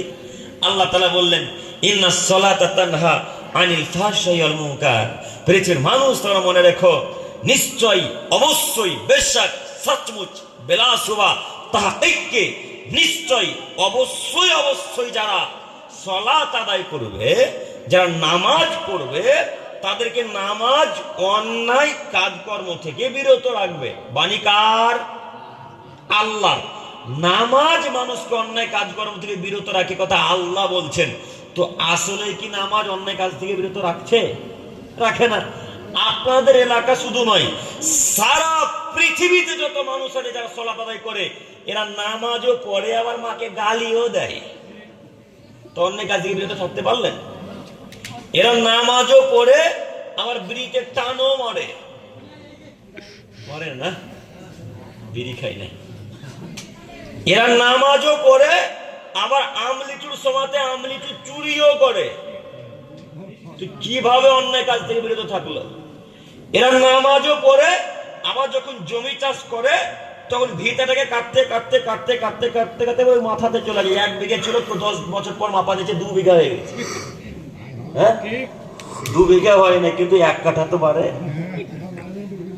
বাড়ে তো। আপনি বুঝেননি? যে আল বুঝেন, আল, যে আল দিয়ে গরুর গাড়ি চলতো সেই আল দিয়ে একটা মানুষ এখন যাতায়াত করতে পারে। হ্যাঁ, তো আপনার জমি ছিল 10 কাঠা, যখন 3 বছর পর মাপছেন তখন হলো 15 কাঠা। তো জমিতে বরকত হয়েছে নাকি? হ্যাঁ, জমিতে বরকত বাড়লো। ওই আলকে কেটে কেটে কেটে কেটে 5 কাঠা বাড়িয়েছে, বুঝেননি? তো এই লোকটা তো 5 ওয়াক্ত সালাত, যে আল কাটছে তার মুখে দাঁড়িয়েও আছে। কথা মিলে না আমার? কথা মিলছে? তো ইনি এখন কিভাবে জান্নাত যাবে এখন বলেন তো দেখি। আল্লাহ নবী বললেন, মানা খালে সিবান মিনাল আরজি জুলমান ফাইনা ইউতাওয়াক্কালু ইয়াউমাল কিয়ামাতি মিসাবি আরাজিন। পৃথিবীর মানুষ, তোমরা মনে রেখো, যদি তোমাদের মধ্যে যদি কোনো মানুষ জোরপূর্বক অর্ধ হাত, 1 বিদ্যা, বিদ্যা বুঝেন কি বিদ্যা? 1 বিদ্যা যদি জমিকে জোরপূর্বক দখল করে নেয়, তো কিয়ামতের মাঠে আল্লাহ তাআলা 7 তবক জমি তার ঘাড়ের উপরে চাপিয়ে দিবেন। 7 তবক জমি, একটা নয়, 7টা জমি আল্লাহ ঘাড়ের উপর চাপিয়ে দিয়ে বলবেন, হাত্তা ইউকজা বাইনান নাস, আপনি এখন চলতে থাকুন ইলা ইয়াউমিল কিয়ামা, যতদিন পর্যন্ত মানুষের বিচার শেষ না হচ্ছে। আজ পর্যন্ত জানে না মানুষ যে মানুষের বিচার কবে শেষ হবে। সম্মানিত চাচা, আপনাকে বলি, জমির আলকে আবার বাড়িয়ে দিতে হবে যে কোনো মূল্যে, আর আল কাটা যাবে না। পারবেন না বাড়াতে? যদি বাড়াতে না পারেন, যার জমি নিয়েছেন, আত্মসাৎ করছেন, তাকে জমি বুঝিয়ে দেন। আপনাকে মাঝে মাঝে বুঝাই যে যারা জমি আত্মসাৎ করছে, যারা দখল করেছে জোরপূর্বক রাস্তার ধারে, রোডের ধারে, এদের অবস্থা কিভাবে হবে? এদের অবস্থা কেমন হবে, কেমন হবে আমি তো বুঝাতে পারলাম না। জাহান্নামে যাওয়ার কারণ দেখাচ্ছিলাম, কথাই যে বললাম, কটা যে মনে রাখতে পারবো আমিও বুঝতে পারি না। সবার মন মানসিকতা সব উল্টো দিকে চলে গেছে। কেউ চোখ বন্ধ করে আছেন, কেউ ঘুমোচ্ছেন, রাত্রিও গভীর হয়েছে। প্রোগ্রাম এত রাত্রি করা উচিত নয়, যদিও আরেকজন বক্তা আছে নাকি। তো কিভাবে যে এনারা বক্তব্য শোনো আমরা তো বুঝতে পারলাম না। একটু আপনাদেরকে আমি বুঝাই, প্রোগ্রাম যে এত রাত্রি পর্যন্ত করছেন, ফজরের নামাজ পড়বেন তো? হ্যাঁ, পড়বেন, পাওয়া যাবে। আচ্ছা, এইখানে বসে আছে, নেকি তো পাবেন, নেকি পাবেন তো? নিশ্চিত নেকি হবে ইনশাআল্লাহ। কেন? আল্লাহ নবী বলছেন, যখন আমার মজলিস হয়, আল্লাহ তাআলার মজলিস, আল্লাহ নবীর মজলিস হয়, তখন সেই জায়গাতে কারা রহমতের চাদর নিয়ে থাকে? ফেরেশতারা। ফেরেশতারা। তার মানে এটা এখন কিসের ভেতরে আছে? রহমতের ভেতরে আছে। তার মানে এটা নেকি পাচ্ছে তো? জি, নেকি পাচ্ছে তো? এখন নেকি এরা পাচ্ছে। এই নেকিগুলা যখন ফজরে ঘুমিয়ে থেকে যাবে, সব নেকিগুলা এখন আল্লাহ কি করবে? কেটে দেবে, কেটে দেবে। এখন নেকি থাকবে না। তো এত রাত্রি পর্যন্ত প্রোগ্রাম করলেন, ফজরের নামাজ পড়লেন না, কিছু লাভ হলো? কিছু লাভ হলো না। মানে এরকম কথা হলো, তুই যা বলবি বল, আমি কান করেছিল। হিসাবটা এরকম দাঁড়ায় না? তো যাই হোক, আমি যেটা বলতে চাচ্ছিলাম, যে যার সালাত নেই তার কোনো কিছু নেই, যার নামাজ নেই তার কিছুই নেই। এই জন্য মাঝে মাঝে আপনাকে বারবার বলছি, নামাজ অন্যায় কাজকর্ম থেকে বিরত থাকে, কথাই ঠিক। তবে নামাজের মতো নামাজ পড়তে হবে, নামাজের মতো। এখন যদি আপনি নামাজ বকঠুকার মতো পড়েন, তাহলে নামাজ কবুল হবে? আপনি তো নামাজ পড়ছেন, তো ঘড়িতে কটা বাজে তখন তো দেখছেন, নামাজ হবে এখন? হ্যাঁ, ও চাচা, আপনাকে চিনি না আমি? নামাজ পড়ছিলেন তখন দেখলাম তো, আপনি এদের ঘড়িতে দেখছেন কটা বাজছে। আর যদি ইমাম সাহেবের একটু লেট হয়ে যায় ফজরে বা আসরে, মাগরিবে বা এশাতে, তাহলে আর মন মনস্ক পরিবর্তন হয়ে যায়। হ্যাঁ, কতক্ষণ লাগাচ্ছে, বারবার গলা খাতে, মানে এখন সালাম দাও, হয় না একটু হয় না সেনপুরে হয়, আমরাও তো গ্রামে থাকি, বুঝতে পারি। মনে রাখবেন, যে ব্যক্তি আল্লাহকে খুশি করার জন্য সালাত আদায় করবে সেই লোকটাকেই নামাজ অন্যায় কাজ থেকে বিরত রাখবে, তাছাড়া বিরত রাখতে পারবে না। তো আপনার নামাজ তো আল্লাহকে খুশি করার জন্য নয়, আপনার নামাজ আপনার বিহাইকার গ্রামের লোককে খুশি করার জন্য। কেমন করে? আপনার বয়স আজকে 55 বছর 45 বছর, তো আপনার বিহাই বাড়িতে এসেছে, নতুন বিহাই, তবে বিহাইটা কেমন রে, নামাজ পড়ে না। বিহাই এই কথা বলবে তাই লজ্জাতে নামাজ পড়তে গেছেন, আল্লাহকে খুশি করার জন্য যাননি। আল্লাহকে ভয় করে নামাজ পড়েন না, তাই আপনি অন্যায় কাজ করে বিরত থাকতে পারেন না। নইলে চাচার বয়স, দাদুর বয়স আজকে 60 বছর, এখনো গুল মাঝে, হ্যাঁ এখনো দাদু গুল মাঝে, দাদু গুল মাঝে হয় না না। আমার চাচাদের বয়স 65 বছর, 55 বছর, 45 বছর, আমাদের চাচারা এত বছর থেকে সালাত আদায় করছে, এতদিন পর্যন্ত সালাত এদের অন্যায় কাজ বিরত রাখতে পারলো না। তার মানে বোঝা যাচ্ছে যে নামাজ আল্লাহর পদ্ধতি, রাসূলের পদ্ধতিতে হয় না, তাই এদের নামাজ কবুল হয় না। নইলে এতদিন পর্যন্ত অন্যায় কাজ বিরত থাকতে পারে না কেন? সম্মানিত চাচা, আমি আপনার ভাতিজার মতো, আমি আপনার ছেলের মতো আপনাকে অনুরোধ জানাচ্ছি, নীতি পরিবর্তন করেন। যদি জাহান্নাম থেকে বাঁচতে চান তাহলে রাসূল সাল্লাল্লাহু আলাইহি সাল্লাম বললেন, সবাই বলেন সাল্লাল্লাহু আলাইহি সাল্লাম। যতবার মোহাম্মদ নামটা শুনবেন ততবার কি বলবেন? সাল্লাল্লাহু আলাইহি সাল্লাম। মনে থাকবে ইনশাআল্লাহ, ইনশাআল্লাহ। তো মোহাম্মদ সাল্লাল্লাহু আলাইহি সাল্লাম এটা পদ্ধতি অনুযায়ী যতদিন পর্যন্ত সালাত আদায় না করবেন ততদিন পর্যন্ত সালাত কবুল হবে না। সালাতে যখন দাঁড়াবেন চোখ এদিকে এদিকে সেদিকে কোনো দিকে যাবে না, চোখ একবার যেখানে সিজদার জায়গা হবে সেখানে থাকবে। মনে থাকবে না? মনে থাকবেন ইনশাআল্লাহ। যদি এদিক ওদিক মন মানসিকতা যায়, অন্য মনস্ক হয়, তাহলে নামাজ কবুল হবে না, ওই লোকটা জাহান্নামে যাবে। তাই তো আল্লাহ তাআলা এক শ্রেণীর মানুষের কথা বললেন, এরা নামাজ পড়েও জাহান্নামে যাবে। তারা কারা? এই আয়াত সবার মুখস্থ আছে, দেখি বললেই বুঝতে পারবেন। মহান আল্লাহ তাআলা বলেন, ফাওয়াইলুল লিল মুসাল্লিন। মুখস্থ নেই? কোন সূরার আয়াত? সূরাতুল, বলেন কোন সূরার আয়াত গো? জানেন না? মুখস্থ নাই চাচা, সূরাটা মুখস্থ নাই। বিশেষ করে যারা 5 ওয়াক্তের মুসল্লি তাদের তো মুখস্থ থাকা জরুরি। আপনি যে 5 ওয়াক্ত সালাত আদায় করেন তো শুধু কি ইখলাস সূরা দিয়ে চালান নাকি? সূরাতুল মাউন, এই আয়াতে আল্লাহ তাআলা বলেন ফাওয়াইলুল লিল মুসাল্লিন, ধ্বংস সুনিশ্চিত, ধ্বংস অবধারিত, ধ্বংস হবেই হবে ওই সমস্ত মানুষ, ওই সমস্ত মুসল্লি যারা ইচ্ছা মতো সালাত আদায় করে, এরা ধ্বংস হবে। ইচ্ছা মতো মানে নামাজে দাঁড়িয়ে ঘড়িতে কটা বাজছে দেখছেন, ডান দিকের লোকটা কি করছে দেখছেন, বাম দিকের লোকটা কি করছে দেখছেন। নইলে তারাবির সালাতে কে কাকে থাপ্পড় মারলো, কে কার চাদর ধরে টানলো, এটা বলতে পারে? হ্যাঁ, তারাবির সালাত শেষ হতে না ওর পাথরে টানলি কেন রে, এরকম বলেন না? তার মানে উনিও নামাজ পড়েন না, উনি বড় তো তাই চেঁচাতে পারে না, তুমি দেখতে পাই ঠিকই। চাচা, এই সালাত কবুল হবে না অন্যায়, আল্লাহর কসম। যদি সালাত কবুল করাতে চান তাহলে কার পদ্ধতিতে সালাত আদায় করতে হবে? মুহাম্মদ সাল্লাল্লাহু আলাইহি ওয়াসাল্লামের পদ্ধতিতে। পারবো না আজকে থেকে ইনশাআল্লাহ? ইনশাআল্লাহ, ইনশাআল্লাহ। আমরা মুসলমান, আমরা যা কিছু কাজকর্ম করবো সব রাসূলের পদ্ধতি অনুযায়ী করবো ইনশাআল্লাহ, ইনশাআল্লাহ, তাই না? ইনশাআল্লাহ। আমার শেষ নাকি সময় শেষ? সম্মানিত উপস্থিতি, আমার কিছু করার সময় আমি একটু আপনাদেরকে আবারও দেখাই, জাহান্নামের কারণ দেখাচ্ছিলাম। আমি বলতে চাচ্ছিলাম যে কোনো মূল্যে মুহাম্মদ সাল্লাল্লাহু আলাইহি ওয়াসাল্লামের পদ্ধতি গ্রহণ করা লাগবে, আল্লাহর পদ্ধতি গ্রহণ করা লাগবে, নচেত জাহান্নাম যেতেই হবে, জান্নাত পাওয়া যাবে না। তার জ্বলন্ত একটি প্রমাণ আপনাকে দেখাই। আপনার কন্যা রাসূল সাল্লাল্লাহু আলাইহি ওয়াসাল্লাম বলেন, হুজিবাতিন নার বিসাওহাত হুজিবাতিল জান্নাত বিল মাকারিহি। পৃথিবীর মানুষ, তোমার মনে রেখো, জাহান্নামকে আল্লাহ ঘিরে দিয়েছেন মনের ইচ্ছা দিয়ে, আর জান্নাতকে ঘিরে দিয়েছেন আল্লাহ কষ্টনীতি কায়দা ক্লেশ দিয়ে। অতএব যে কোনো মূল্যে জাহান্নাম থেকে বাঁচতে হবে, জাহান্নামকে আল্লাহ তাআলা মনের ইচ্ছা দিয়ে ঘিরে দিয়েছেন, খুব কষ্ট করে জান্নাত পাওয়া যায়। অতএব আপনাকে অনুরোধ করে যাচ্ছি, ইচ্ছা করলে জান্নাত পাবেন না, ইচ্ছা করলে জাহান্নাম পাবেন। আর জান্নাত পেতে হলে কষ্ট করে জান্নাত পেতে হবে। কেন? লোভ লালসাতে জাহান্নামকে আল্লাহ ঘিরে দিয়েছেন, লোভ লালসাতে আল্লাহ তাআলা জান্নাতকে ঘিরে দিয়েছেন, এ কথা মুহাম্মদ সাল্লাল্লাহু আলাইহি ওয়াসাল্লাম বললেন। অতএব আপনাদেরকে আমি অনুরোধ করে বলে যাচ্ছি, খুব কষ্ট করেন, সালাত আদায় করেন, ফরজের সালাতকে ত্যাগ করবেন না, বিশেষ করে আসর এবং ফরজের সালাত ছাড়বেন না।